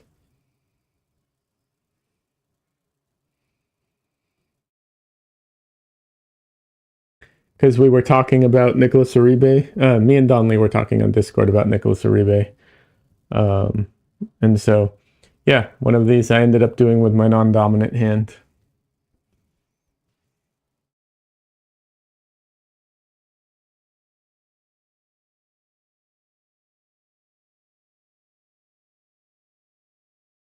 I think I did a good enough job that it is not obvious which one it is.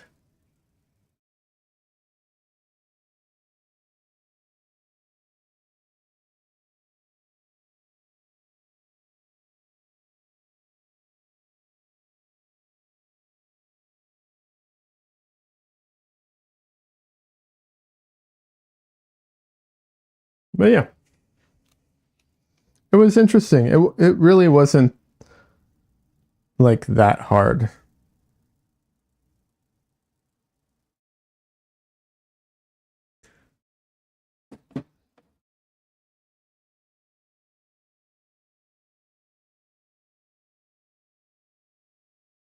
I think being left-handed helped because as a left-handed person, I have to deal with like everything being for right-handed people.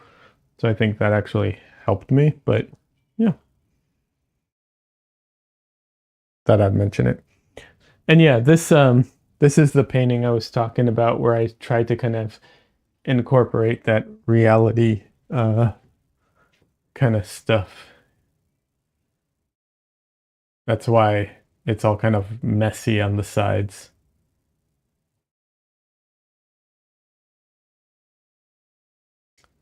Yeah, Donley.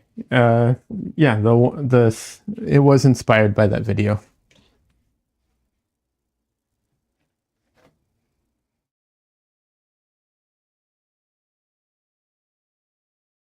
Nicholas Uribe recently released a video where he talked about starting to use his non-dominant hand sometimes to give his other hand a rest.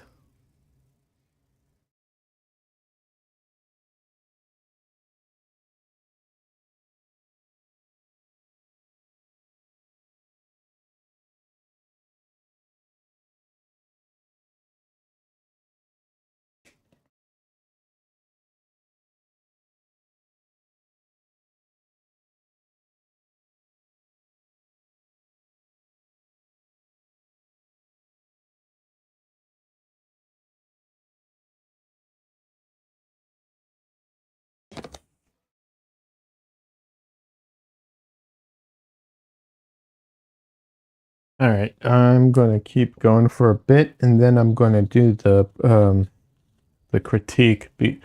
Even though they're not in chat, I'll do a general critique, and then we can talk about it more in Discord or next stream or something.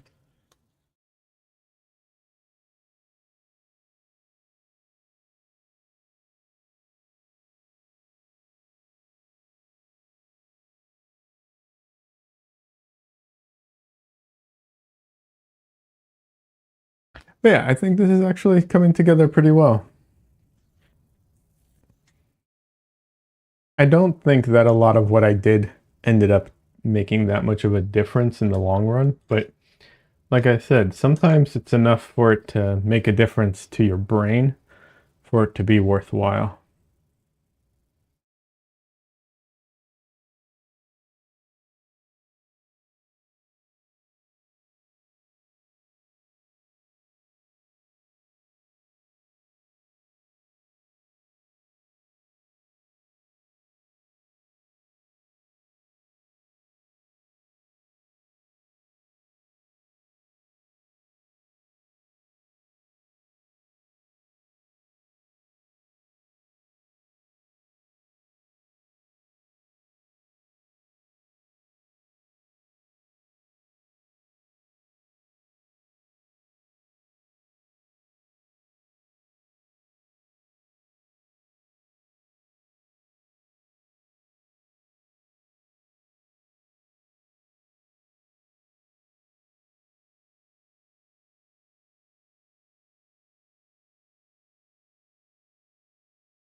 I don't know if anyone here, I'm assuming everyone here has, but um, I'm sure there's some people who watch who haven't seen Spaceballs, the movie.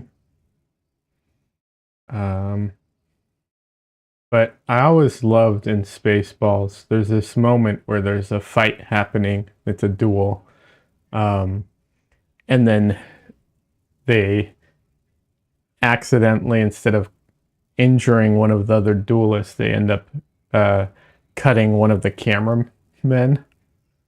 Um, and I'm trying not to ruin the joke in case anybody goes to watch it, but it's a funny joke. Like the whole thing's pretty funny. I mean, I do love that movie in general. Um, but I don't know if that is one of the inspirations or not. But I love that part where it's like you're in reality, and then they basically are like they break the reality. Now reality's different. Um, yeah, they do that a few times in the movie, and I know breaking the fourth wall is a thing. I know it's not that serious, but sometimes even silly things can inspire um, more serious ideas.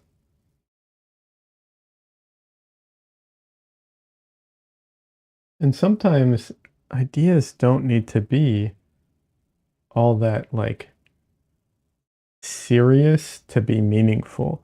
Because I think I've had this happen a lot lately where in the last, I don't know, like 5, 10 years, where like talking with people and interacting with different types of people and my view of reality and my experience of things can be so wildly different than others to the point where it's really like mind-boggling how it can be like that.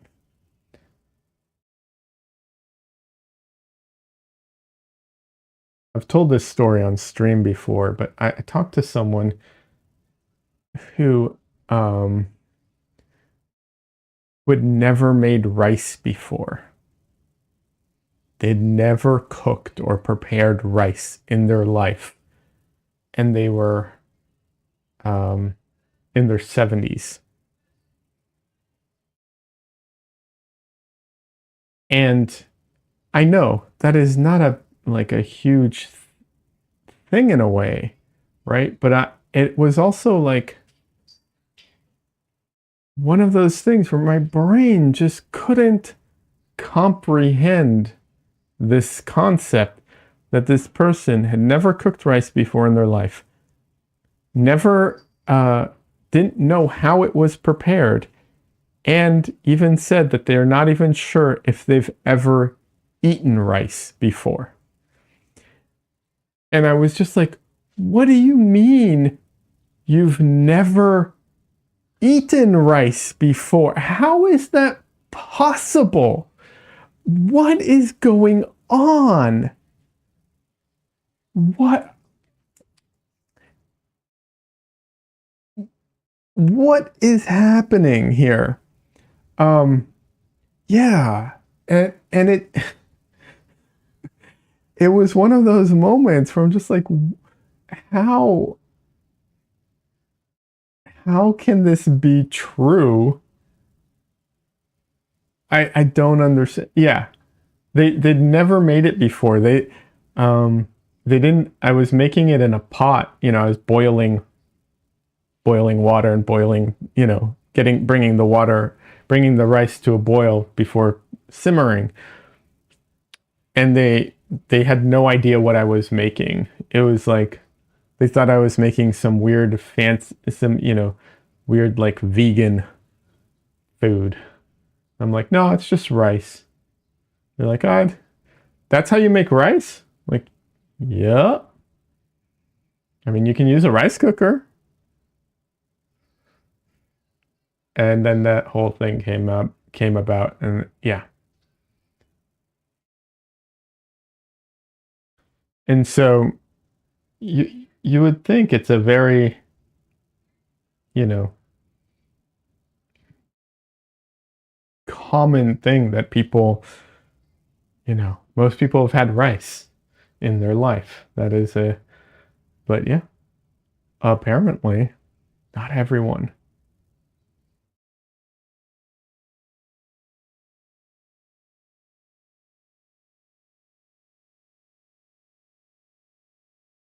And so that is also something that has kind of made me think about reality in a slightly different way.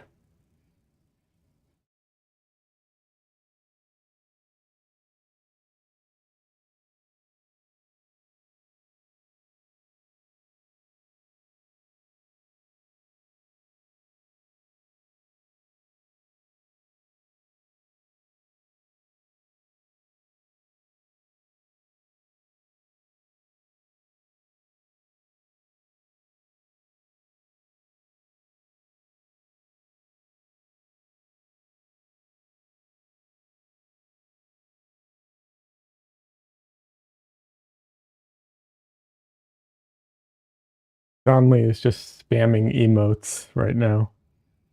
I don't even know what half of those mean.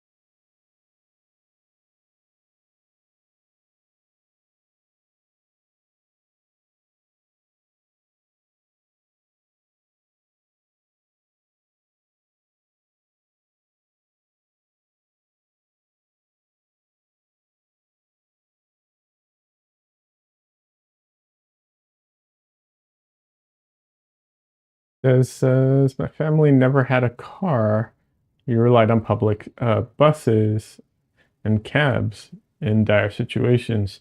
So when you'd meet people who had never been on a city bus or didn't know how to travel by bus, you were always shocked.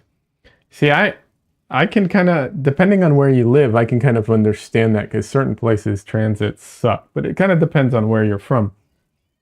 I think it's really funny.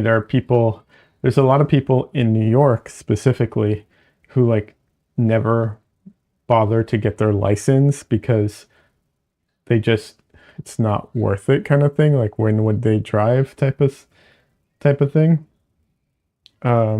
which I think is interesting, especially as someone from LA. Um, but okay, you want to hear, you didn't get your license till you were in your 30s? Yeah, see? Okay, but you want to hear something, another one that like got me, all right?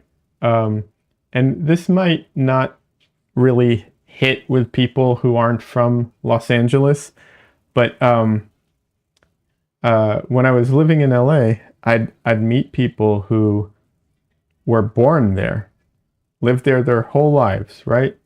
They have literally like never left to go anywhere else, which already is kind of weird to me, but whatever. Apparently, that's, not the most uncommon thing.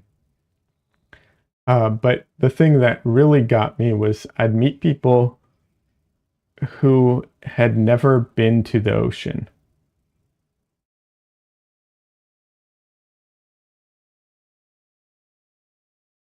Live in Los Angeles.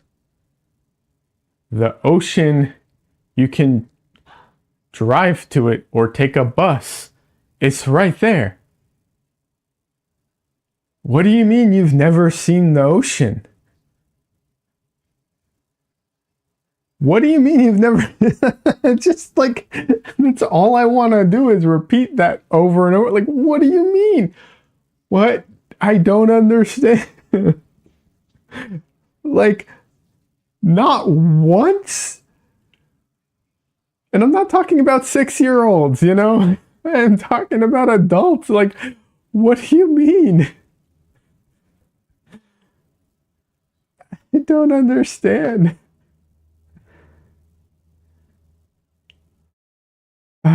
Just yeah, I don't understand.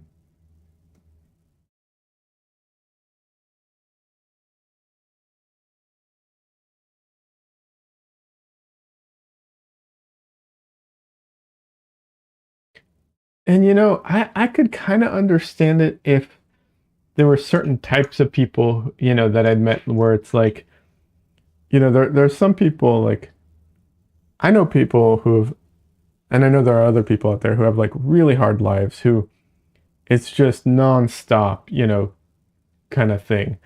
But this isn't the people I'm talking about. These aren't people who are working three jobs, um, no car, and whatever, uh, a sick parent and kids. Like I'm talking about like that's not what those aren't the people I'm talking about. And I'm just like I don't understand. I don't understand how this is possible.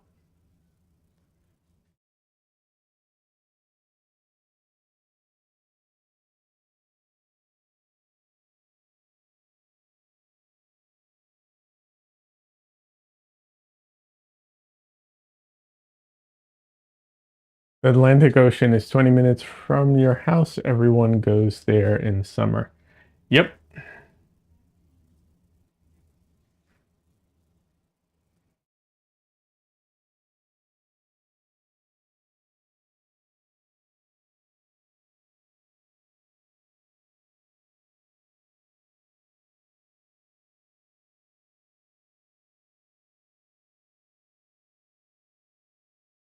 Look, I wasn't the biggest like I didn't go to the ocean that much when I lived in LA. I definitely didn't go in that often, but I still went. I still went to the beach. I still drove by it. I still would do stuff.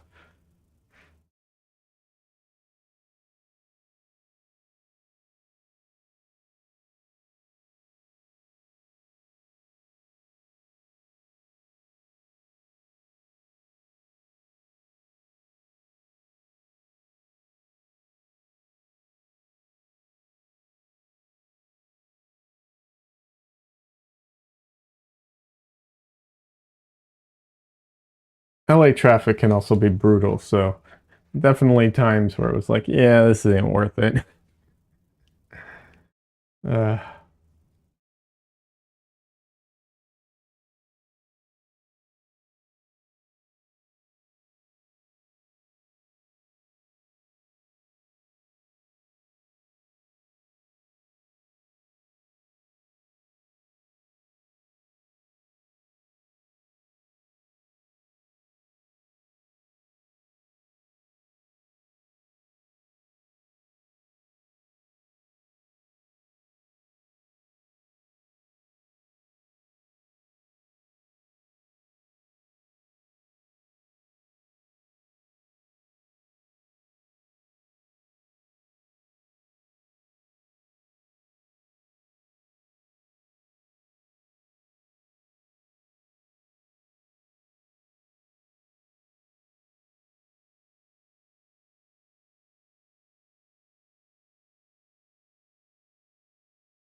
Sometimes when painting, it can be hard to get the color that you want if it's a very subtle difference.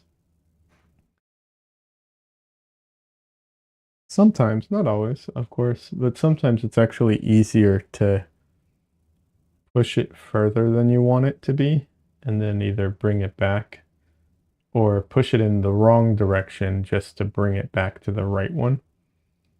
I mean, these are subtle, subtle things. These aren't like huge, huge changes, but sometimes it's just easier because of how the paint interacts. Like it can be hard to see the very, very subtle differences sometimes.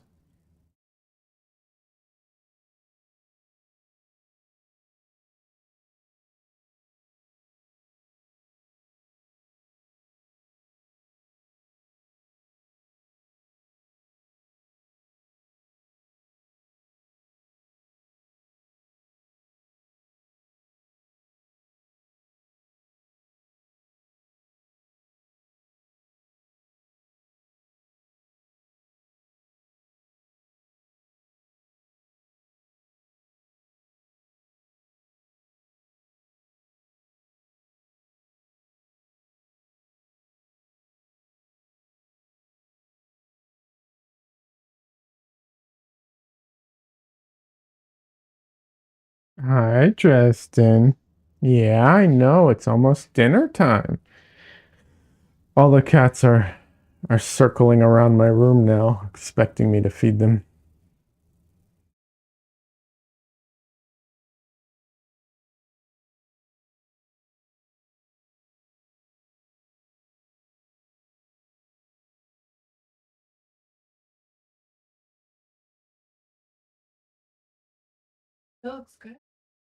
Hi, Michelle. I do.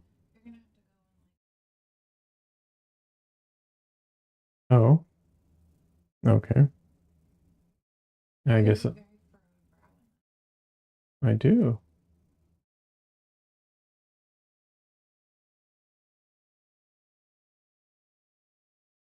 Well, let me know when the groceries arrive, and I'll take a quick break to grab them. Donley says hi. She says hi.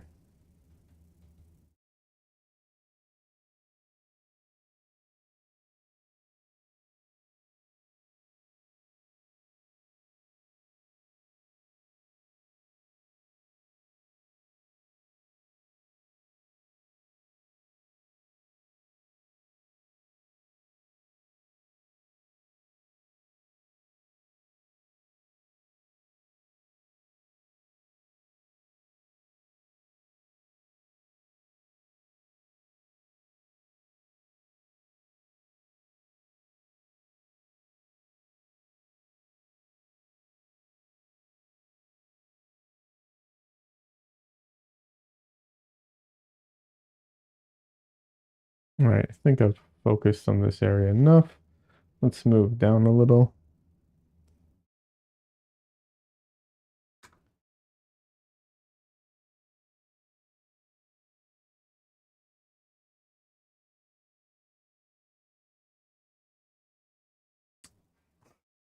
Emily. That's one way of phrasing it, that's for sure.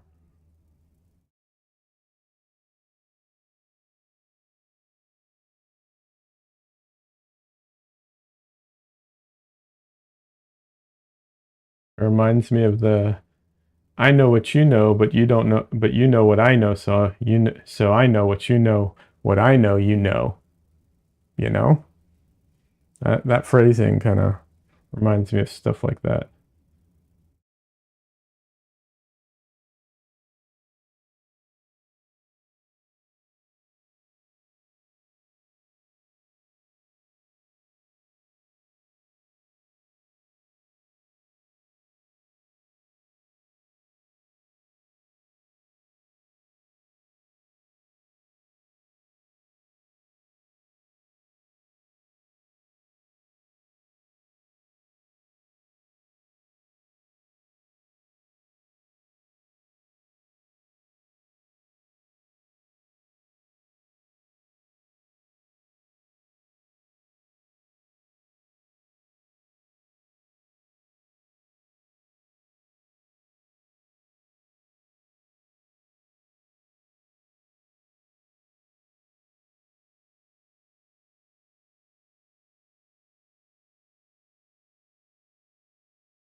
No, I said I'm done with trying to move on, but some of the hair bleeds in here, so I have to connect it all.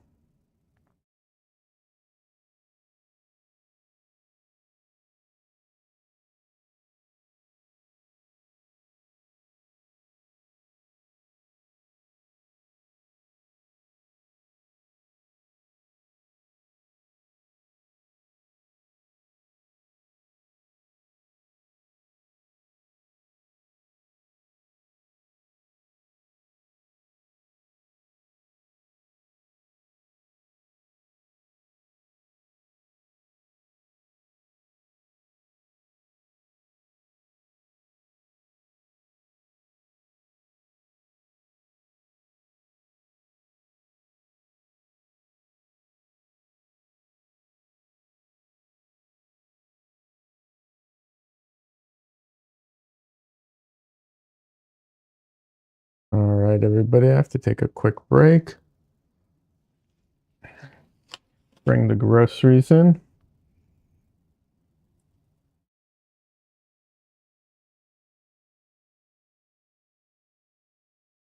And then when I come back, I will do the critique that I have set up.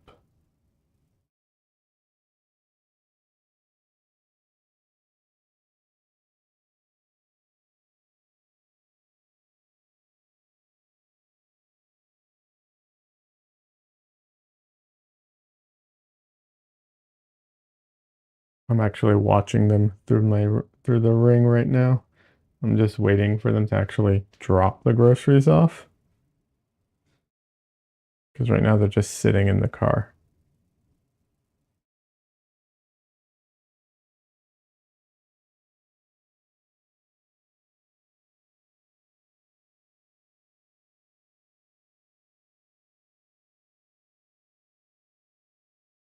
All right, there we go. Now they're dropping off the groceries. All right, everybody. I'm going to take a quick break.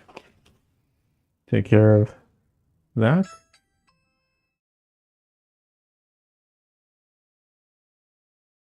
Swear to God, I muted this. All right. I will be right back.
Alrighty.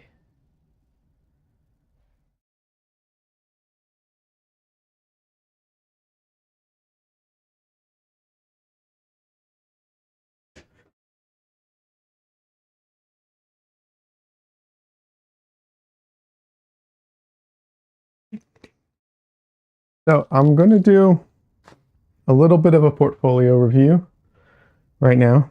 Not portfolio, a single painting critique.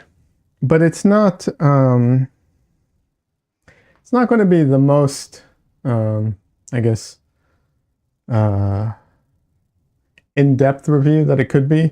The person who wants it isn't here, and I can't talk with them and get it back and forth. And it kind of depends on what they're trying to do. So it's kind of a general critique. And I also don't like the term critique.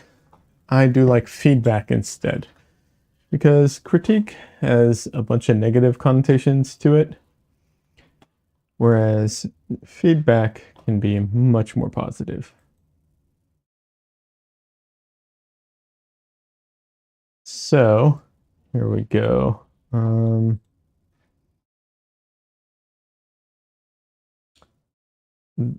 This is, hold on a second. What is happening here? Oh, okay.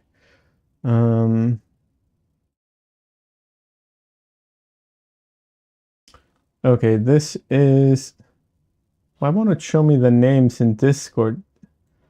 Why is Discord so stupid? What is happening here?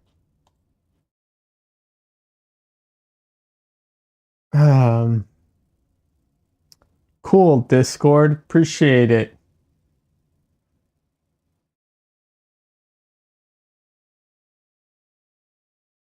I literally... Is this because of streamer mode? I can't see their names.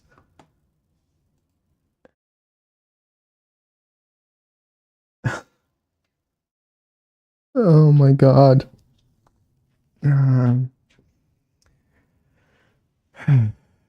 Yeah, streamer mode blocks names. Cool. Okay. Let's disable streamer mode then. Okay, Sujan. That's it. Now,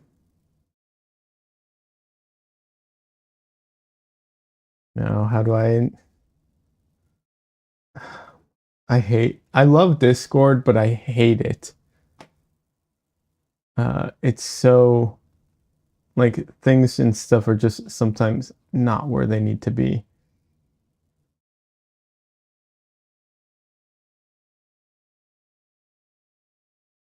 Okay, Sujan, that's it. So, I guess it's on this side. This is his painting. And he wanted some feedback on it. Now, like I said, without having him here or him talking about it which he didn't in the Discord about what he was trying to achieve, it's a little hard to give feedback. Having said that, I'll do my best. I think overall, like, I'm going to start and say I think it's a really good piece. It is, let's see, what size is it?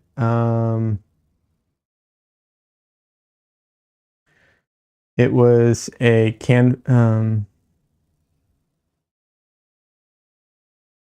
oh my god, where is the size?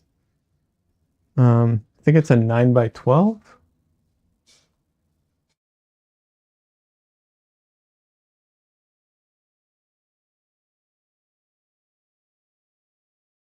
Sorry, I'm just trying to see all the details here, and I can't find all of them at the moment. It's not a big painting, and you can kind of see some of the canvas through it. The size of when you choose what size to work at, smaller canvases can definitely make a painting easier in some ways, but it can also make everything so much harder. So learning what the right size for a painting is definitely takes uh, definitely takes time and practice, and it's one of those things. It's preference based depending on how you want things to look. But yeah, it can definitely make life easier or harder. Hold on a second. There's something going on outside I need to check on.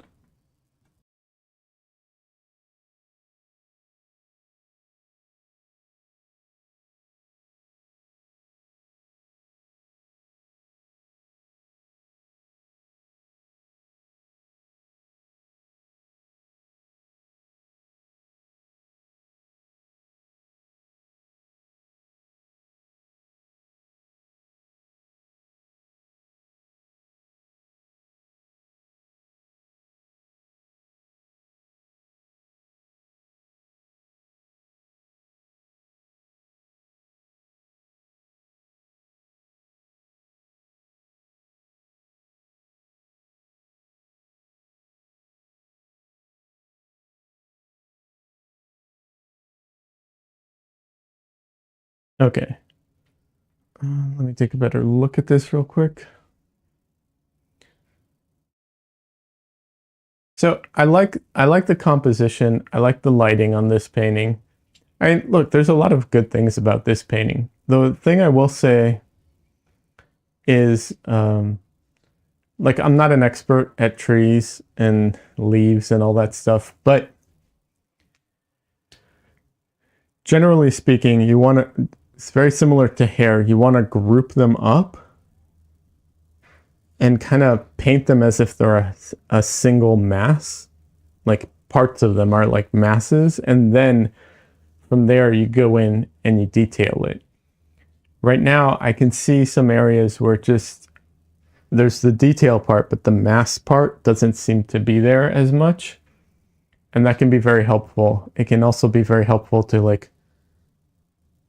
to create and group all your shadows so you can design whatever that look ends up being, depending on how it goes. Um, that can also be very helpful for that as well. Um, it's a little hard for me to say exactly for blending because it kind of depends on the look you're trying to go for. But um, the edges of the light streak towards the bottom and on the sides are a little sharp. Um, that might be the look that they're going for. But if they wanted a more like hazy look, I would definitely work on blending that out a little more. Um, I think the tree in the foreground, and I'm being a little nitpicky here. I would say I would maybe add a little something to the trunk of it to give it a little more form, like either light more because there's some of this on the branches of that tree. You can see there's light reflecting from the light source, but there's not so much towards the bottom of the tree. I would add a little of that there. Um, the the bushes in the I'd say probably mid ground, further away from the tree, but still behind that tree. Um, I don't know. I would look at the reference again and compare. Maybe they're spot on, maybe not so spot on. They definitely stand out very harshly, like they have a very strong edge on top. And I would I would look at that to see if that's really how it comes across. And even if it is, it might be worth toning it down a bit or making the edge a little softer.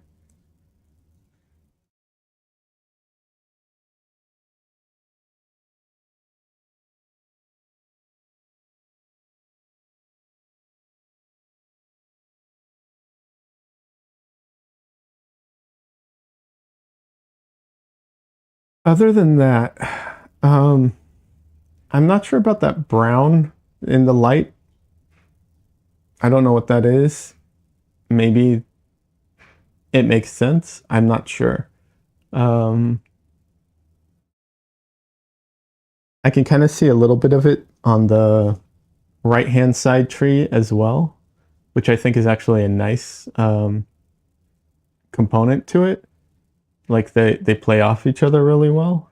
I just I'm not sure what's going on there. Um, Once again, the tree in the foreground, there are leaves on the like the branch that's sticking out, and there's leaves on top, but all of the leaves seem to be behind the tree, like the wood of the tree, which once again, it's hard to tell without seeing the reference, but that seems a little odd to me. I'm not an expert at trees, so there is that. Um,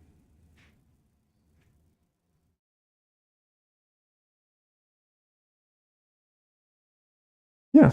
Other than that, I think the only thing without being able to talk to the person to get feedback about my feedback or to ask them questions about it, only other thing I would say is I would maybe look at the design of the composition a little. Obviously, the main focus is that light coming down in the middle, which looks good, and having all the dark around it looks good. And you do have that path in the middle, which works really well. I just think it needs to. I think that path. I think maybe that aspect of it could be designed a little bit better. I would maybe try and accentuate the like S curve of it, even if it's a Z curve or whatever. Um, yeah, I think I might try and do that with the shadows a little more. And if we're getting into it, the tree on the uh, right hand side, where it you know where the trunks uh, touch the floor, there's this weird like shadow ramp happening. I don't know what's going on there. That could be there in reality, but it doesn't describe anything to me, so I'm not sure what is happening there. I think overall that's maybe the biggest overall note I would say is that um, anything that you paint, like there, it has to either be a design choice or something that describes something. Because if I'm looking at it and I don't know what it's saying, and it doesn't have any real design element to it either, it's kind of confusing because that it just doesn't say anything to me, so I don't understand what I'm looking at. Des asks, was this a photo reference? I'm assuming they used photo reference, but maybe it's com- uh, you know has multiple references combined. If that's the case, um, well done on making it look like it was from a single photo. Really, hats off. That does it does work, but there are still elements that need adjusting. If it wasn't from a single photo, um, yeah. But that's I think those are like my main critiques I would have without asking more questions.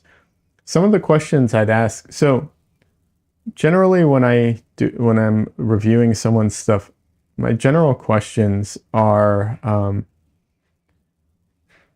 that says there might be two light sources, but we only see one. There could be. If there are, it's not clear enough from the rest of the image, in which case you have to adjust it to either make it clear or ignore it, one or the other. in my opinion. Generally, I would say this when I'm kind of trying to critique something, I would say, like, I want to know what people want to be making, what about it they want to critique on, like what aspects of it, if there's anything in particular. Why are they happy with it? Why are they not happy with it? And also, I guess, some artists that they kind of aspire to similar styles. Like I said, similar, not copies. But those are some things I would generally ask. I'm sure there's some other questions that will come up. Yeah. So yeah. So that's about all I can do right now. Like I said, there's a lot of really good stuff in here, and I think they did a good job. It definitely has a spooky, eerie vibe to it. That's what I'm reading off of it. You know, someone else might feel something different, but that's what I feel from it.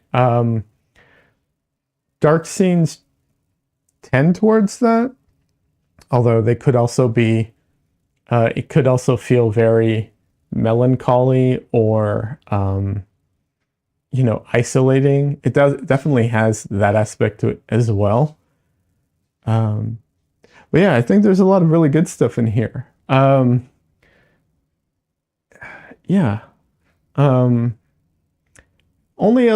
guess, one other note, I would say it seems like there's a bit of concern over the texture of like the leaves and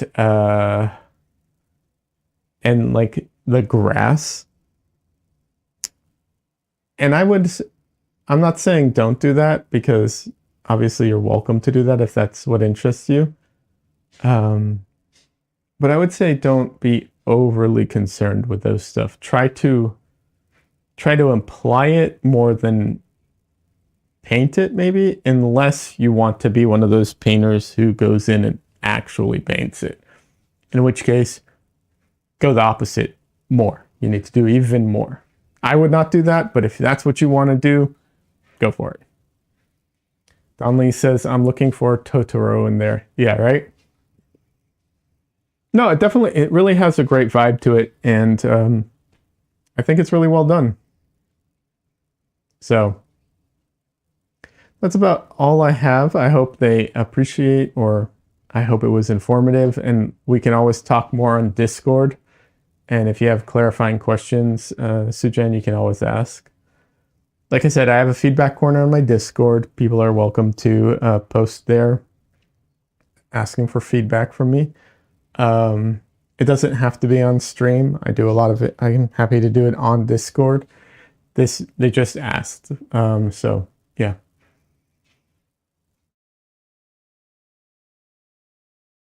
Alrighty.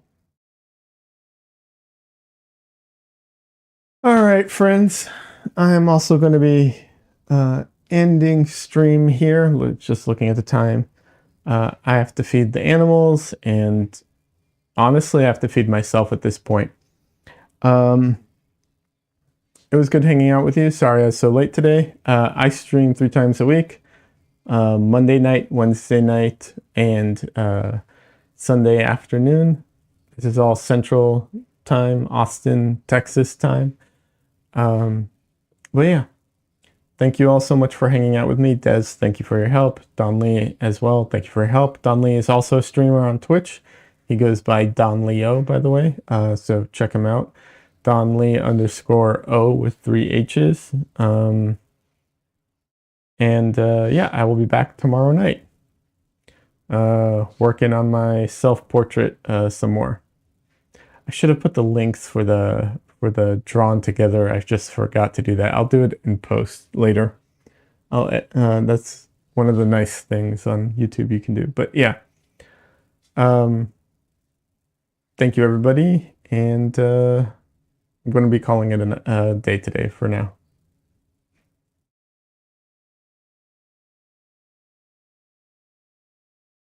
So have a good one.